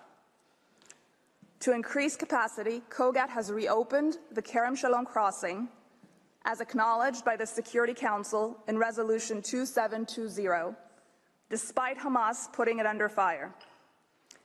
Israel has offered to extend operating hours at the crossing if there is a capacity to receive the goods by international organizations on the Gazan side. Third, COGAT works to reinforce and strengthen medical services.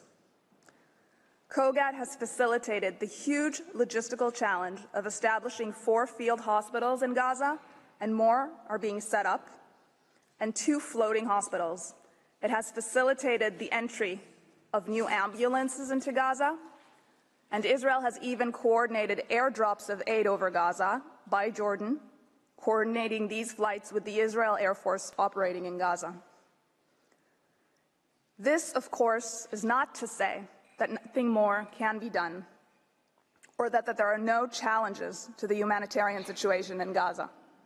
Such challenges exist and change according to the evolving circumstances of the conflict. But it is to say that the charge of genocide in the face of these extensive efforts is frankly untenable. It is an inconvenient truth for the applicant's case, but one of the most significant challenges is the fact that Hamas commandeers consignments into Gaza and controls their distribution. Gazan residents have reported that Hamas is regularly stealing aid at the expense of its own population for the benefit of its fighters.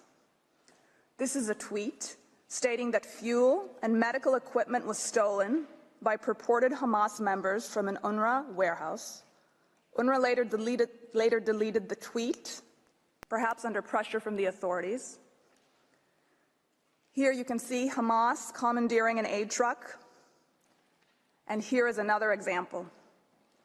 Because Hamas for years has used aid consignments to smuggle weapons, security checks of all goods going into Gaza are required, as acknowledged by international humanitarian law.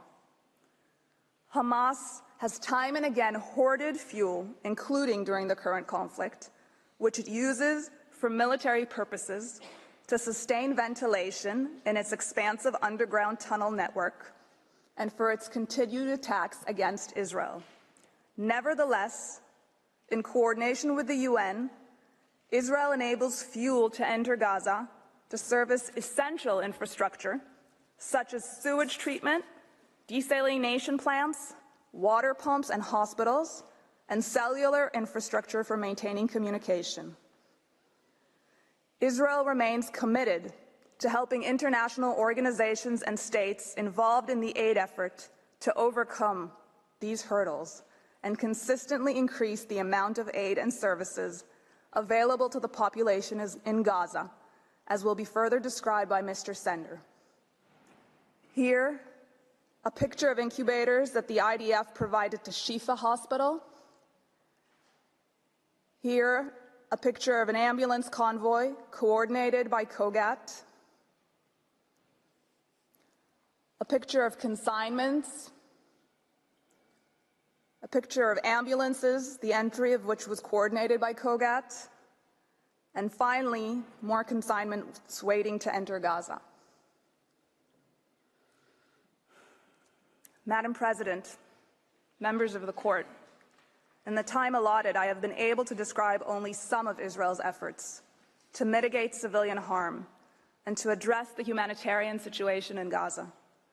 But even this mere fraction is enough to demonstrate how tendentious and partial the applicant's presentation of these facts is, and certainly enough to conclude that the allegation of intent to commit genocide is baseless.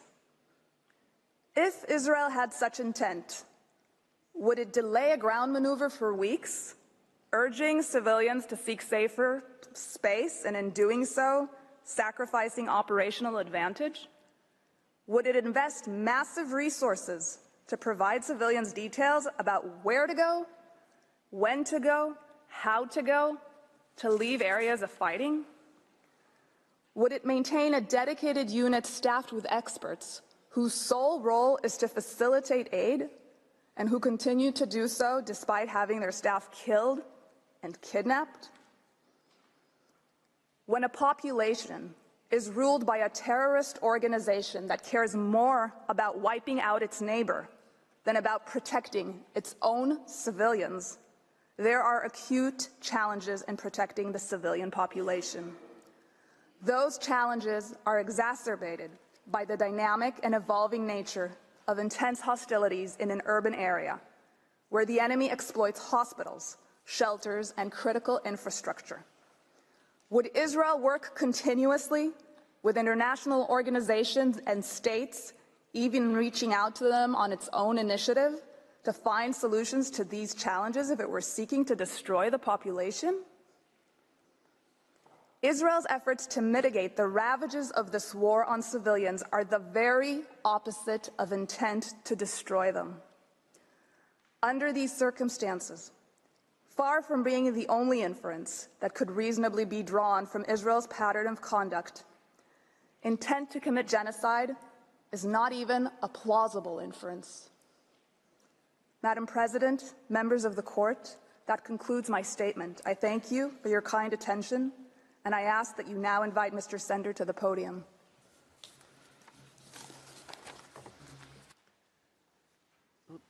I thank Ms. Radwan, and I invite Mr. Omri Sender to address the Court. You have the floor. Thank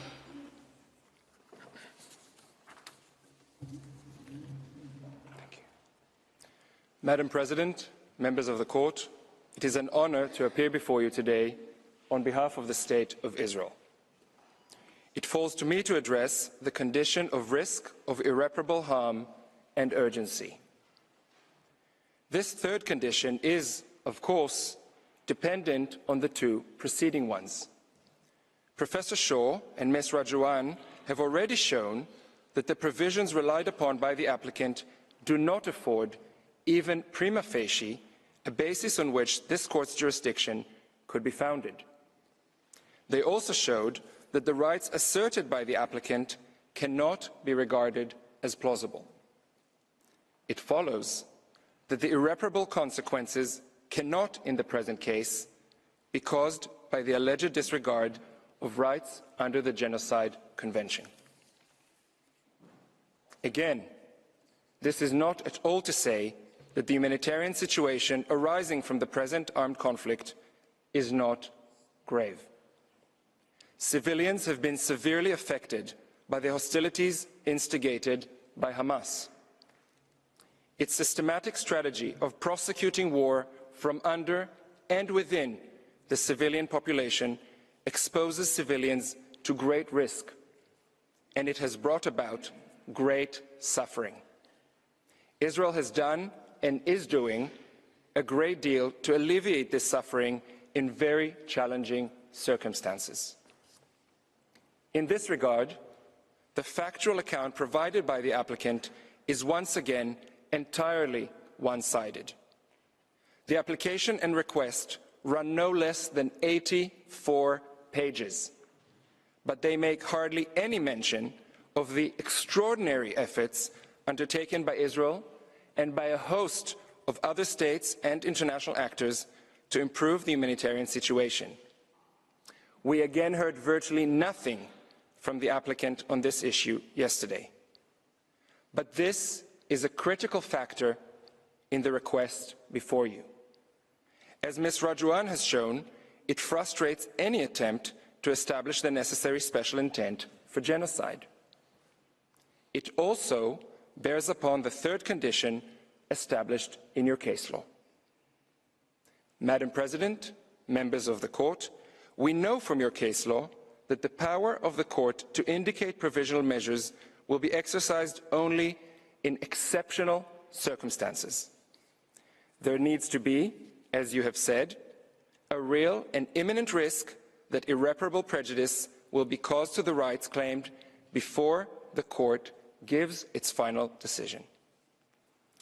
Your order in the Myanmar case, in which the Genocide Convention was also invoked, suggests that the adoption, and I quote, of concrete measures aimed specifically in recognizing and ensuring the right, end of quote, of the group in question to exist would mean that irreparable harm and urgency cannot be established. Precisely such concrete measures have been taken by Israel. which has been facilitating the provision of more and more humanitarian assistance for people in need throughout the Gaza Strip. These steps have not only been increasing so as to meet the developing situation on the ground. They are continuously undertaken specifically in order to prevent harm to the civilian population. These efforts have had an impact.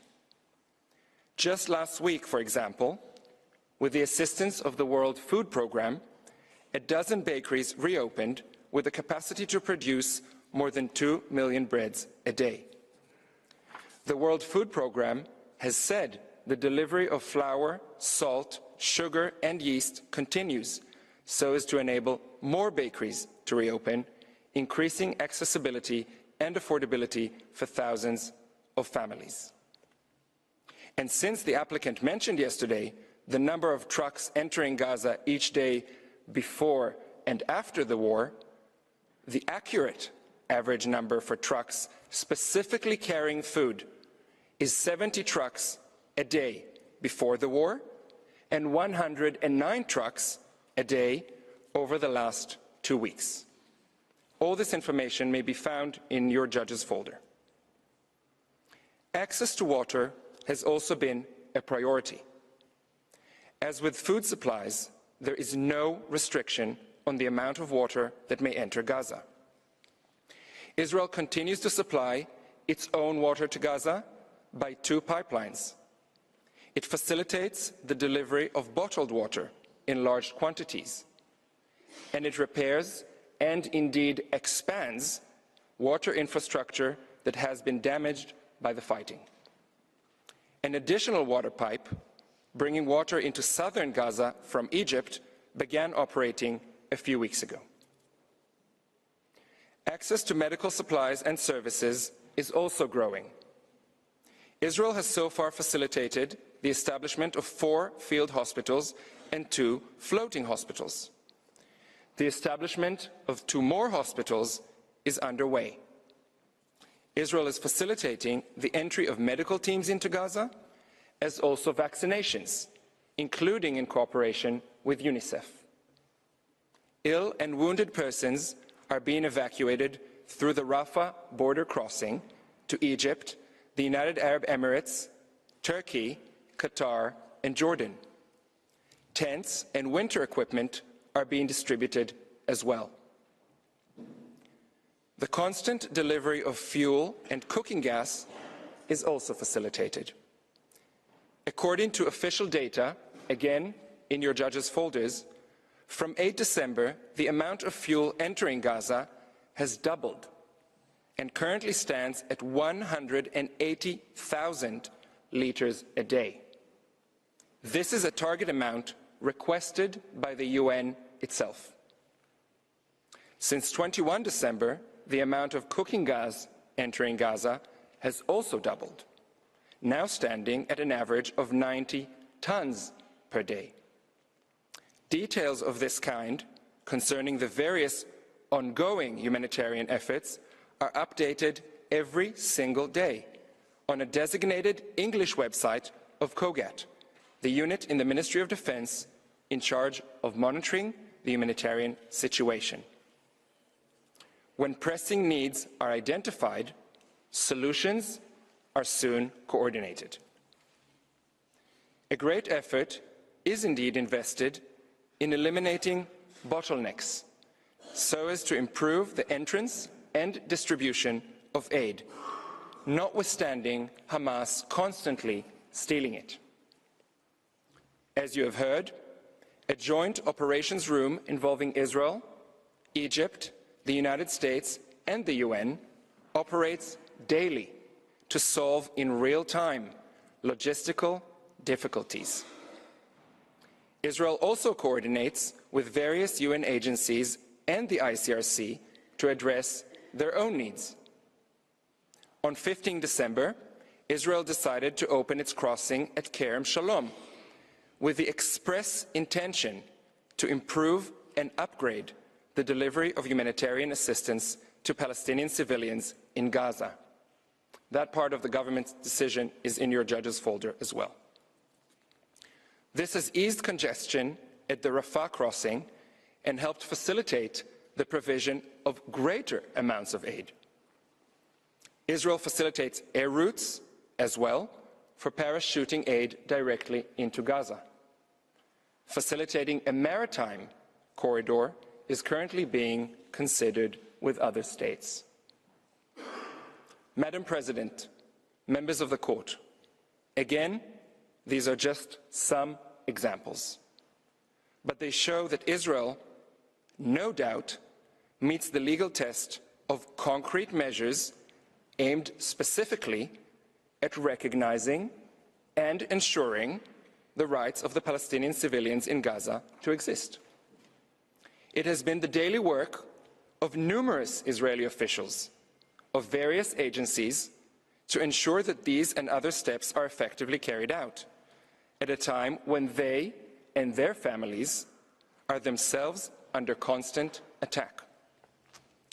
A determination that the multilateral, large-scale humanitarian effort is lacking, or that scaling up access of humanitarian relief to Gaza would be of no avail, as the applicant would have you believe, should not be made lightly. Madam President, members of the court, two additional elements warrant your careful attention. They too suggest that the condition of urgency is not as easily met as the applicant would have you believe. First, the scope and intensity of the hostilities has been decreasing.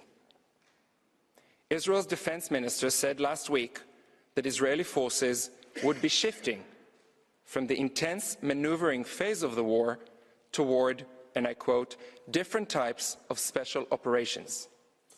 This statement, made in an interview to international media, is found at tab 16A of the volume submitted.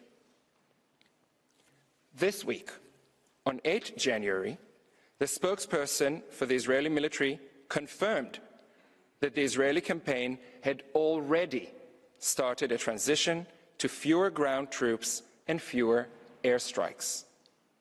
The war shifted a stage, he said.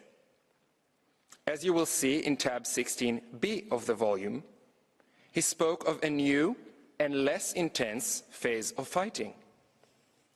He specifically mentioned that Israel will continue to reduce the number of troops in Gaza. 5 brigades, consisting of thousands of soldiers, have already been withdrawn from the territory. Second, the UN Security Council has only recently adopted a resolution for the specific purpose of alleviating the humanitarian situation. By Resolution 2720 of 22 December, which is found at tab 16C of the volume, the Council demanded the immediate and unconditional release of all hostages, as well as the delivery of humanitarian assistance at scale directly to the Palestinian civilian population throughout the Gaza Strip. More specifically still, the Council requested the Secretary General to appoint a senior coordinator in order to establish a UN mechanism for accelerating the provision of humanitarian relief consignments to Gaza. Contrary to what we heard yesterday, this resolution does not, and I quote, remain unimplemented. Close quote. A senior coordinator has been appointed and indeed began her work. The Council remains actively seized of the matter. Israel, for its part, is already working with the senior coordinator, and it has just this week coordinated the entrance of a UN delegation into northern Gaza in order to evaluate the situation and map the needs for a future return of Palestinian civilians. I recall in this connection that in the Aegean Sea case, the court found that it was not necessary to indicate provisional measures where the government in question showed willingness to act in accordance with the recommendations of the Security Council concerning the matter before the court. All these recent developments indicate that the facts as they presently exist do not call for awarding interim relief. They also suggest that the difference between the present case and earlier cases that have come before you are very clear. Finally, the lack of urgency within the meaning of the court's case law is further demonstrated by assurances provided before you today by Israel's co-agents. They could not be clearer in stating that Israel remains bound at all times by its international legal obligations. Needless to say, this includes Israel's obligations as a state party to the Genocide Convention. The applicant will have this court say that it cannot take the word of a state. That would be not only unfortunate, it would also be contrary to the law on unilateral declarations of states. Unsurprisingly, your consistent case law suggests that assurances of the kind offered by Israel may well render the indication of provisional measures unnecessary.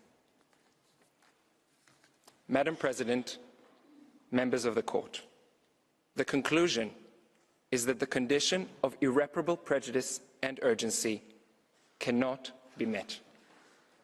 It is Israel and its citizens who would risk irreparable harm if the request of South Africa were to be granted. Madam President, distinguished members of the court, that concludes my statement. I thank you for your kind attention, and I ask that you now invite Mr. Staker to the podium. I thank Mr. Sender, and I now invite Mr. Christopher Staker to take the floor. You have the floor, sir.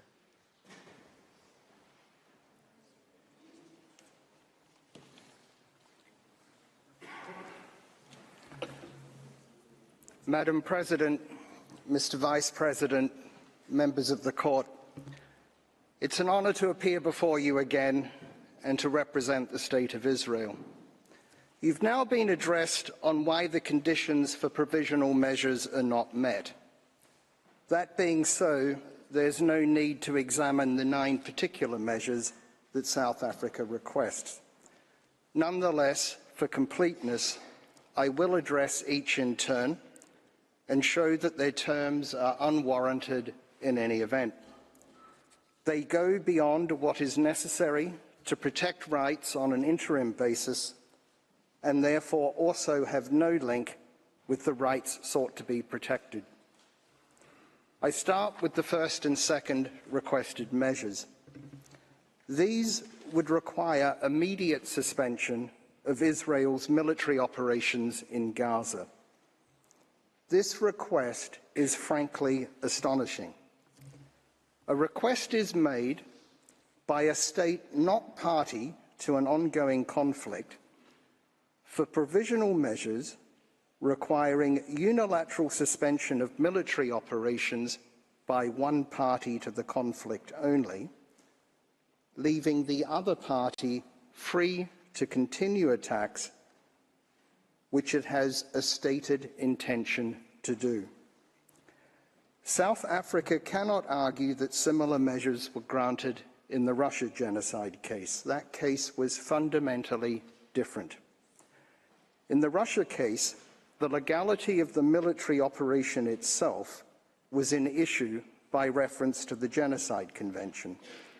Russia had claimed that its military operation was to prevent and punish genocide being committed in Ukraine.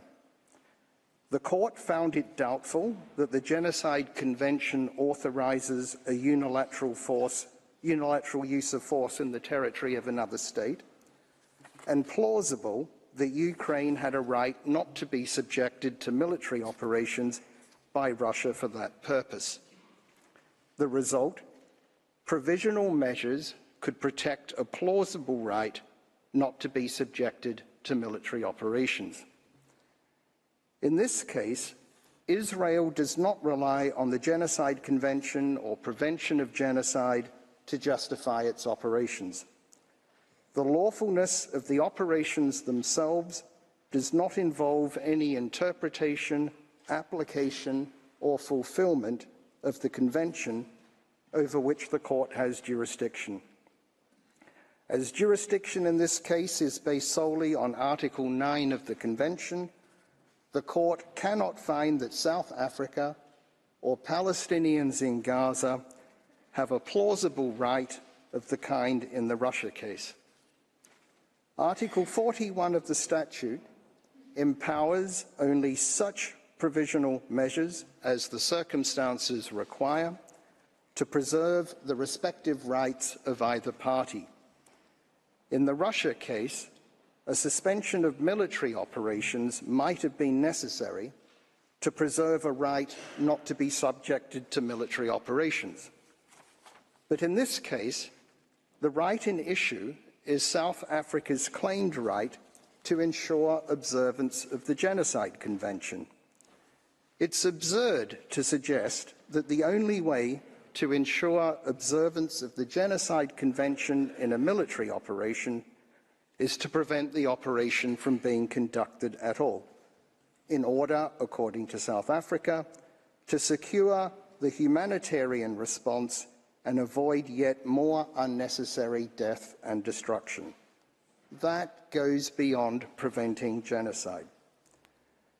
South Africa appears to argue that the military operations as such are genocidal. But how has South Africa established a plausible claim that this is so? Mr. Hassim argued only that it's plausible, quote, that at least some, if not all, of these alleged acts fall within the Convention's provisions. How does at least some acts turn into the military operations as such? The pictures shown yesterday of various individual incidents, whatever they may or may not say about those incidents, are not evidence of the intent of the military operations as a whole. Professor Shaw has addressed you on why the statements of holders of official positions relied on by South Africa do not establish a plausible claim of genocidal intent. The inevitable fatalities and human suffering of any conflict is not of itself a pattern of conduct that plausibly shows genocidal intent. These provisional measures are therefore not within the court's power under Article 41 of the statute. They go well beyond anything required to preserve the specific rights in issue, namely the observance of the Convention in military operations. They seek instead to shut down the military operations themselves. The requested measures seek to reverse the Bosnia case. When provisional measures were ordered in that case, the armed conflict was still in progress. The allegations in that case were similar to those made in this case. Bosnia and Herzegovina specifically requested a provisional measure requiring Yugoslavia to cease and desist from any and all types of military or paramilitary activities against the people, state, and government of Bosnia and Herzegovina. But the court did not grant it, even though, unlike in this case, an ongoing genocide was said to be in progress on the territory of the very state seeking provisional measures, and both parties to the conflict were parties to the case. The court said expressly that it refused because such a measure would be for the protection of a right that could not form the basis of a judgment in exercise of jurisdiction under the Genocide Convention. There is no reason to depart from that case law. In any event, provisional measures cannot be indicated if, as in this case, they would cause irreparable prejudice to the respondent or are out of proportion with the protection that they're intended to give to the applicant. The fact is that provisional measures impose burdens on the party to which they are addressed in order to protect potentially non-existent rights of another party. It would be contrary to the sovereign equality of states for such burdens to be imposed without regard to their effects on the state to which they are addressed.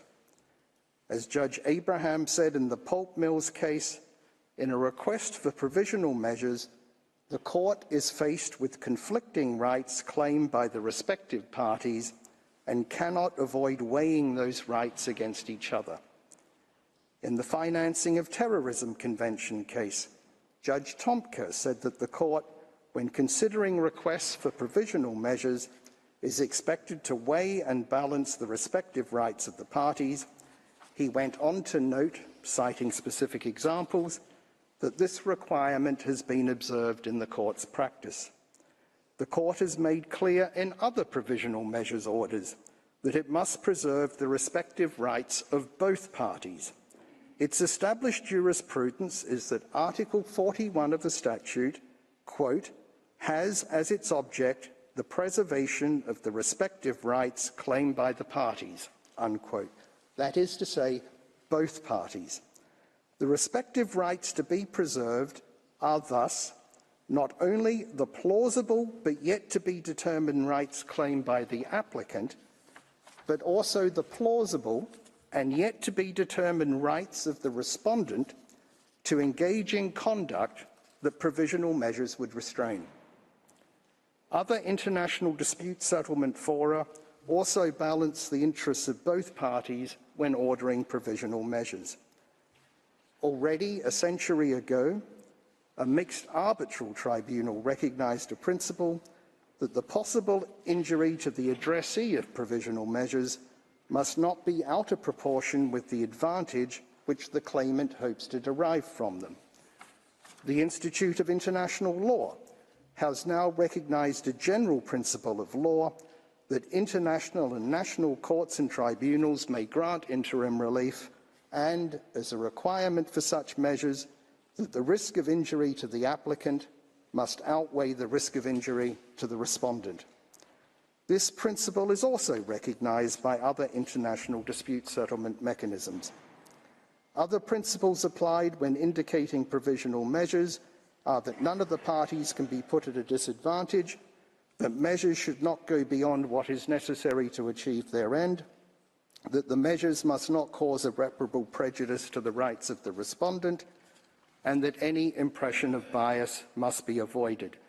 These principles are all aspects of the most basic and elementary duty of the court to ensure equality between the parties. Article 41 of the statute states that provisional measures are to preserve the respective rights of either party. It does not refer solely to the rights of the applicant for provisional measures. Not to apply such principles would be absurd. Suppose that the Genocide Convention and the court had already been in existence during the Second World War, and that the Allied powers were all parties to the Convention without reservation, while the Axis powers were not. Suppose that a neutral state had brought proceedings against the Allied powers, alleging breaches of the Genocide Convention and their conduct of hostilities, and requesting provisional measures requiring the Allies to cease hostilities immediately, invoking pictures of civilian fatalities and suffering in the war as a plausible claim. Such provisional measures would have required the Allies to surrender to the Axis powers, even though the case against them might later have been held to be wholly unfounded, without any consideration by the court of whether genocide was being committed by the Axis powers. Provisional measures must have their limits. Could a provisional measure require a state to change its government or to vote in a particular way in the General Assembly? The answer must be no. Can provisional measures require a state to refrain from exercising a plausible right to defend itself? The answer must be the same. In this case, the balancing of interests must take into account the following. First, Hamas is considered to be a terrorist organization by Israel and other states. Second, it's undisputed that on 7 October, Hamas committed on Israeli territory a large-scale terrorist attack. This is continuing. Third, Israel's right to conduct the military operations in exercise of its right to defend itself has been recognized internationally. Fourth, Israel is committed to complying with international humanitarian law. And fifth, Israel is taking steps to alleviate the humanitarian situation. The co-agents and other counsel have and will address you on this. Sixth, this is not a case where provisional measures could require both parties to a conflict to exercise mutual restraint. They would not be binding on Hamas. Seventh, Hamas has made clear its intention to carry out continuing attacks against Israel and its citizens. Eighth, provisional measures would deprive Israel of the ability to contend with this security threat against it. More rockets could be fired into its territory, more of its citizens could be taken hostage, raped and tortured, and further atrocities could be conducted from across the Gazan border, but provisional measures would prevent Israel from doing anything. Ninth, provisional measures would end attempts to rescue those already taken hostage.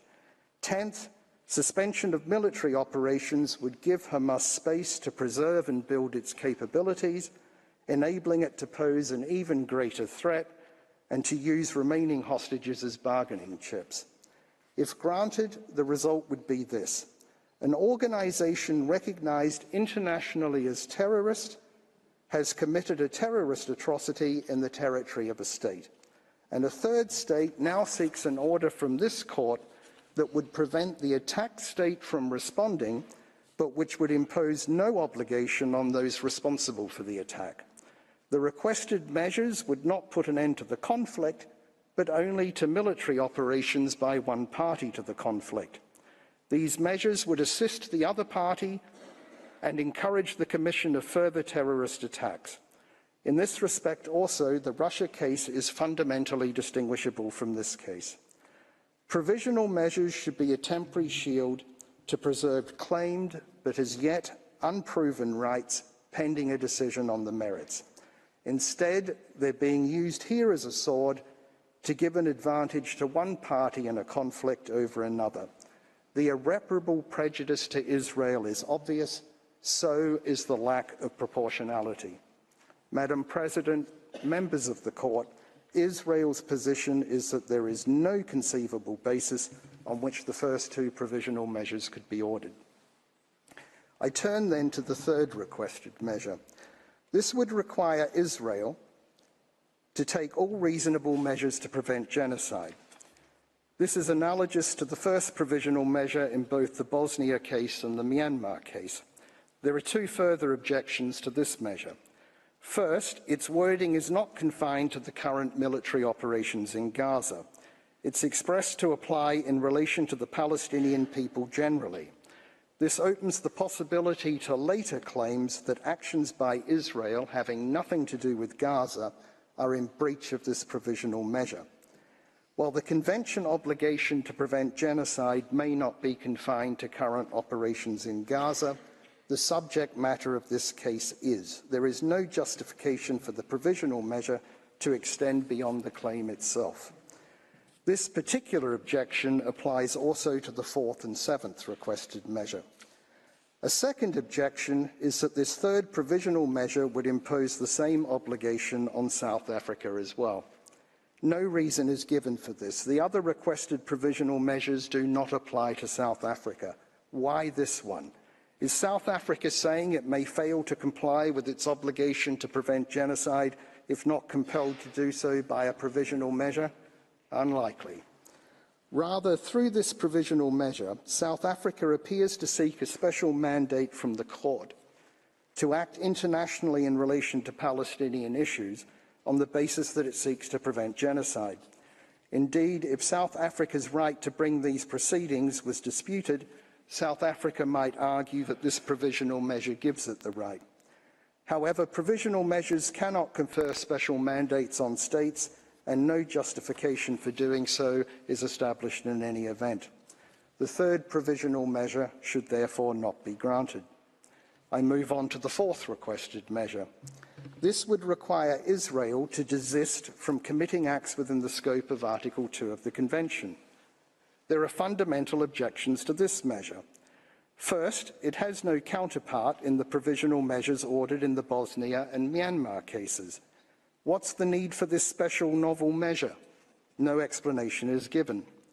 Second, it uses the word desist, which implies that violations of the Convention by Israel are occurring. It seeks an implied ruling on the merits. In the Bosnia case, you declined to grant a provisional measure requested by Bosnia and Herzegovina that Yugoslavia must cease and desist from all acts of genocide. You should also refuse this request. It's one thing to call on a state to comply with its obligations under the Convention. It's quite another to imply that a state has failed to do so. While provisional measures are without prejudice to the merits, such an implied finding will tarnish the reputation of the respondent state, which is not only unprincipled, but also unnecessary within the meaning of Article 41 of the statute to protect claimed rights on an interim basis. Third, this measure refers to acts within the scope of Article 2 of the Convention. Now, although an act is not within the scope of Article 2 unless it's committed with genocidal intent, the proposed wording leaves scope for South Africa subsequently to argue that the words mean only the acts themselves, whether committed with genocidal intent or not. On that interpretation, the effect would be to shut down Israel's military operation. Every killing or wounding of an opposing combatant by Israeli forces, every collateral civilian casualty, no matter how lawful under international humanitarian law, would be a breach of this provisional measure. Even security checks by Israeli forces of humanitarian aid entering Gaza, in accordance with international humanitarian law as recognized by Security Council Resolution 2720, might be argued to be a breach. The request for this measure should be rejected for the same reasons as the first and second measures. I next address the fifth requested measure. This specifies types of acts to be regarded as deliberately inflicting conditions of life calculated to bring about physical destruction for purposes of the fourth provisional measure. This measure is also objectionable. First, it's not a freestanding measure, but an elaboration of paragraph C of the fourth measure. If the fourth measure is not granted, then the fifth measure falls away. Secondly, no analogous provision is found in the provisional measures order in the Bosnia and Myanmar cases, and no special need for such a new measure is established. Third, it again uses the word desist. Fourth, it seeks further impermissible implied rulings on the merits. For instance, it refers to so-called expulsion and forced displacement of Palestinians from their homes. This is an apparent reference to Israel's practice of issuing calls for civilians to temporarily evacuate areas of intense hostilities, which is in fact a measure to mitigate harm to civilians. This measure thus seeks the court's ruling that evacuation calls amount to expulsion and forced displacement of Palestinians from their homes. Does South Africa suggest that Israel should cease giving warnings to civilians before military operations? How would that protect the rights that South Africa claims? Similarly, paragraph C of this measure seeks the court's ruling that damage to buildings in military operations, presumably even when lawful under international humanitarian law, amount to the destruction of Palestinian life in Gaza. Overall, paragraphs A to C of this measure, read together with paragraph C of the third measure, seek the court's ruling on the merits that evacuation calls, the current humanitarian situation and damage to buildings all amount to deliberately inflicting on the group conditions of life within the meaning of Article 2C of the Convention. The reality is that the conflict and the humanitarian situation cannot be resolved overnight. This provisional measure seems designed to ensure that Israel will be in breach of it as soon as it is made. Its sole purpose seems to be to prejudice the merits, not to preserve rights on an interim basis. it should also not be granted. The sixth requested measure incorporates two separate measures.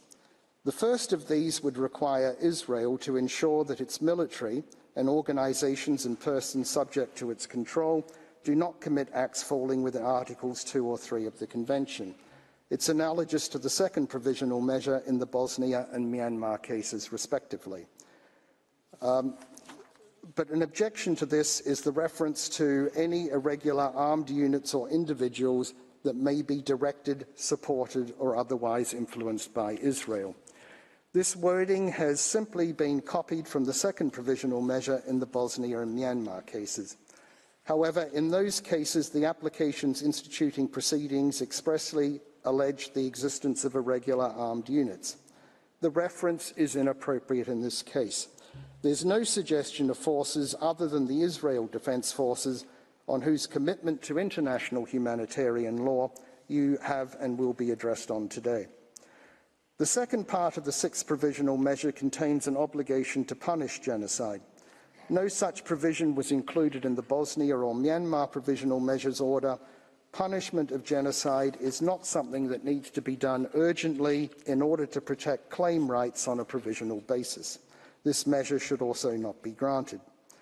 The seventh provisional measure also comprises two separate measures.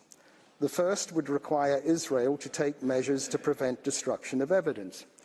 The court has indicated such a measure on two recent occasions, but declined to do so on two other recent occasions, despite a specific request by the applicant.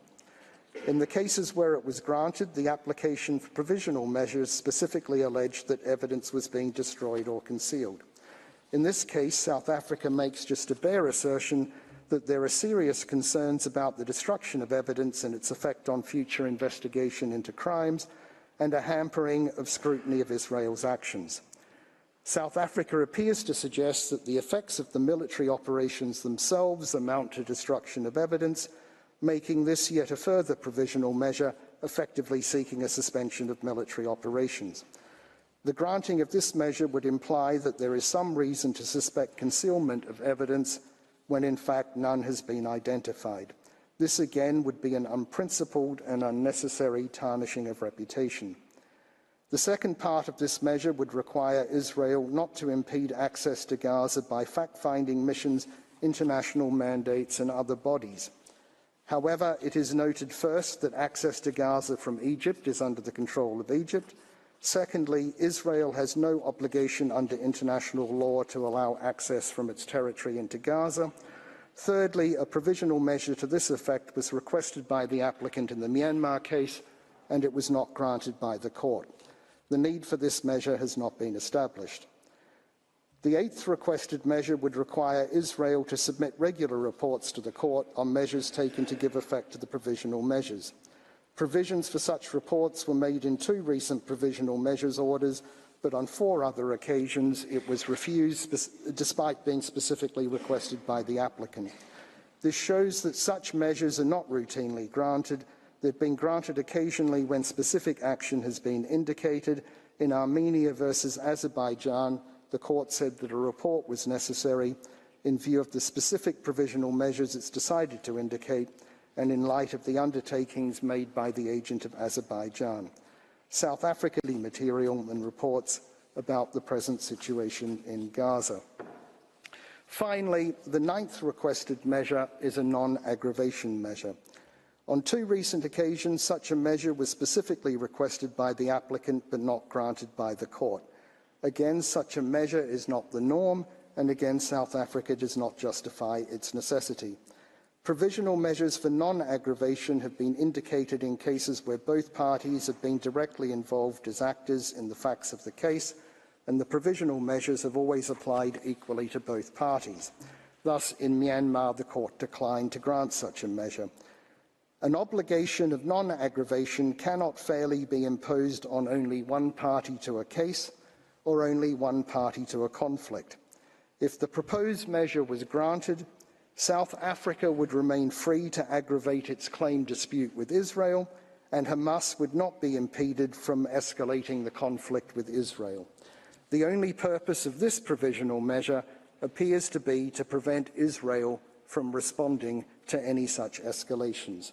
Again, there's no justification for this measure. Madam President, members of the Court, that concludes my arguments on the inappropriateness of the specific measures requested by South Africa. I thank you for your careful attention. I invite you to call on Mr. Noam, co-agent of Israel, to conclude Israel's arguments. I thank Mr. Staker, and I now invite the co-agent of Israel, Mr. Gilad Noam, to address the Court. You have the floor, sir.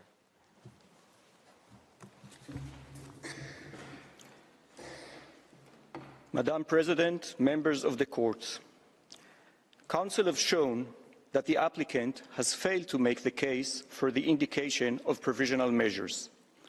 More specifically, 1. The Court lacks prima facie jurisdiction, as the applicant has not shown any dispute between itself and the respondent at the time the application was submitted. Indeed, it tried to mislead the Court into believing that one had existed. 2. The applicant has failed to meet the condition of plausible rights to be protected in the present circumstances. 3. The simple reality is that the events which are the subject of these proceedings are occurring in the framework of a war instigated by Hamas, governed by the legal framework of international humanitarian law. They do not fall within the remit of the Genocide Convention. 4. The standard of irreparable harm and urgency is not met either. Israel is constantly taking concrete steps, together with others, to address the humanitarian situation in Gaza. 5. Finally, we have shown that each of the provisional measures sought are unwarranted and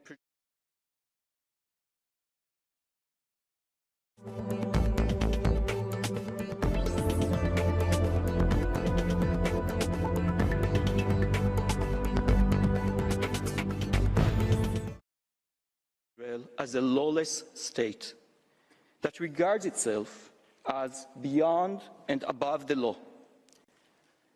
The applicant paints an image of Israel as a state in which the entire public service, military, and society have in concert discarded Israel's long-standing commitment to law and morality and become singularly consumed with destroying an entire population.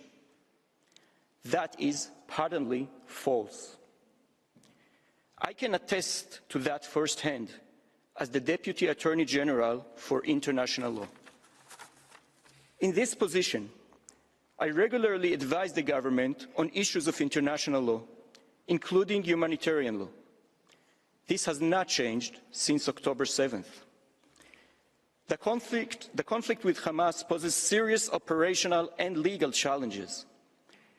In conducting close-quarter urban combat while mitigating harm to the surroundings, in seeking to put a stop to Hamas military use of hospitals while minimizing disruption of medical services, in helping civilians leave areas of the most intense fighting while Hamas forces them to stay in the line of fire, in facilitating the provision of aid when that aid is constantly stolen by Hamas to sustain its military efforts, in balancing humanitarian considerations with the need to act forcefully against an adversary that still fires rockets deep into our country and holds our citizens hostage. As the authority responsible for international law advice to Israel's government and cabinet, I can attest that in contending with these challenges, Israel remains committed to international law. When the cannons roar in Gaza, the law is not silent. This has been the case since Israel's establishment in 1948, the same year the Genocide Convention was adopted. Israel's commitment to the rule of law has remained steadfast throughout our history, despite the complex challenges we face as a nation. It reflects the commitments made at the time the state was established, as reflected in our Declaration of Independence, which makes express reference to the principles of the Charter of the United Nations. In 1948, too, Israel was at war forced upon it. Yet, despite being engaged in a war for its survival, the young state gave great importance to immediately establishing an effective, independent and impartial legal system. Indeed, one of the first steps the newly formed IDF took in the midst of a war was to establish a military justice system. This system has evolved into an integral part of the institutional structure of the IDF. Thus, the IDF Military Advocate General holds the highest rank in the IDF, save the Chief of Staff, and is institutionally independent from the military chain of command. Her staff, including international law experts, are interwoven into all aspects of the military's activities. They provide legal training and education. They are involved in the drafting and preparation of military plans and doctrines. And they provide ongoing legal advice on a range of issues, including targeting, weaponry, and obligations towards the enemy's civilian population. This remains the case in the current conflict. The civilian legal system, including my department in the Ministry of Justice, serves as an avenue of review for the military legal system. The Attorney General stands at the head of the civilian legal system. In this position, she too enjoys full institutional independence. At all times, the doors to Israel's courts, including Israel's Supreme Court, remain open. This court is widely acknowledged for its willingness to consider issues pertaining to the conduct of hostilities, including ongoing hostilities. Indeed, during the current conflict, the court has already considered petitions on different aspects of the war. Israel's legal system also ensures accountability. The IDF has a robust law enforcement system. It also maintains an independent mechanism for examining and investigating alleged violations of international humanitarian law. This mechanism is subject to review and oversight by the civilian justice system, including the Supreme Court. This system has been structurally strengthened over the past decade, including by consultations with like-minded states and international experts. Assessing incidents in large-scale hostilities outside of a state's territory requires expertise. Our system is provided with substantial resources and authority to fulfill its mission. The military mechanism is already reviewing incidents relating to the current conflict. The rule of law remains a foundational pillar of the State of Israel. The applicant defames not only Israel's leadership, but also Israeli society. Misrepresenting a selective assortment of statements to suggest genocidal intentions and the abdication of core moral values. Israel's counsel, Professor Shaw, addressed this claim. The shock, anxiety, and deep pain that have affected Israeli society since October 7th naturally lead to harsh statements regarding the enemy that is committed to, indeed driven by, destruction of Jews and Israelis.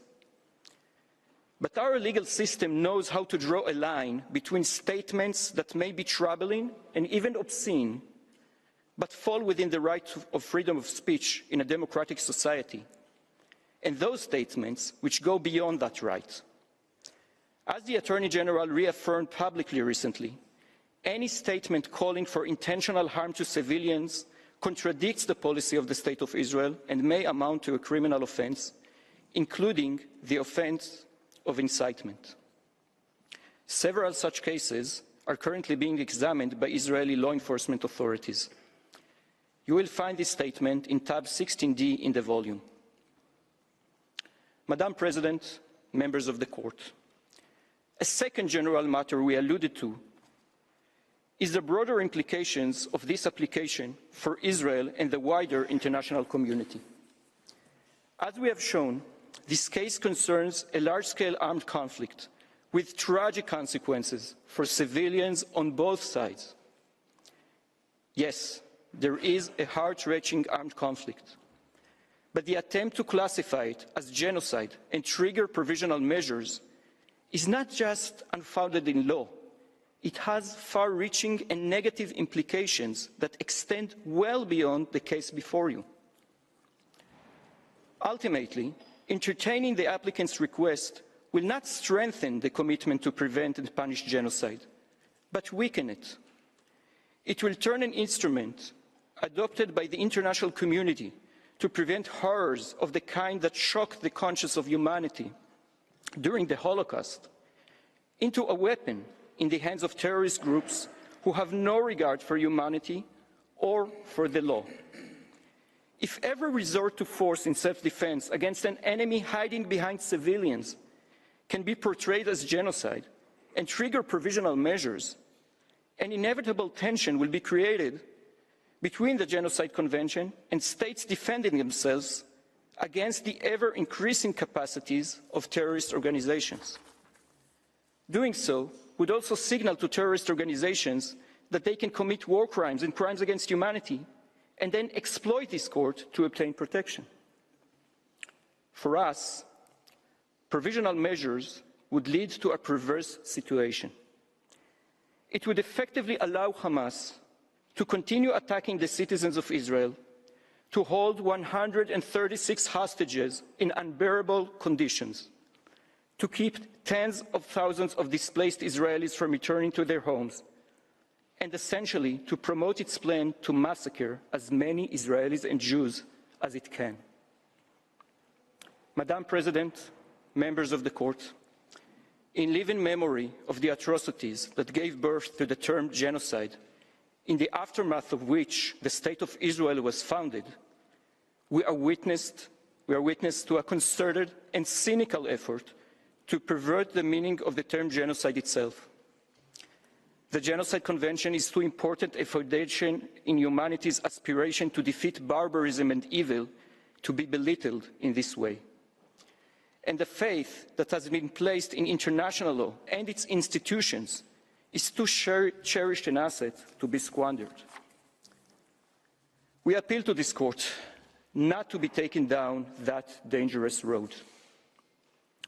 Madam President, members of the court, for all the above reasons, Israel requests the court, in accordance with Article 60, paragraph 2 of the rules of the court, for the reasons given during the hearing of January 12, 2024, and any other reasons the court might deem appropriate.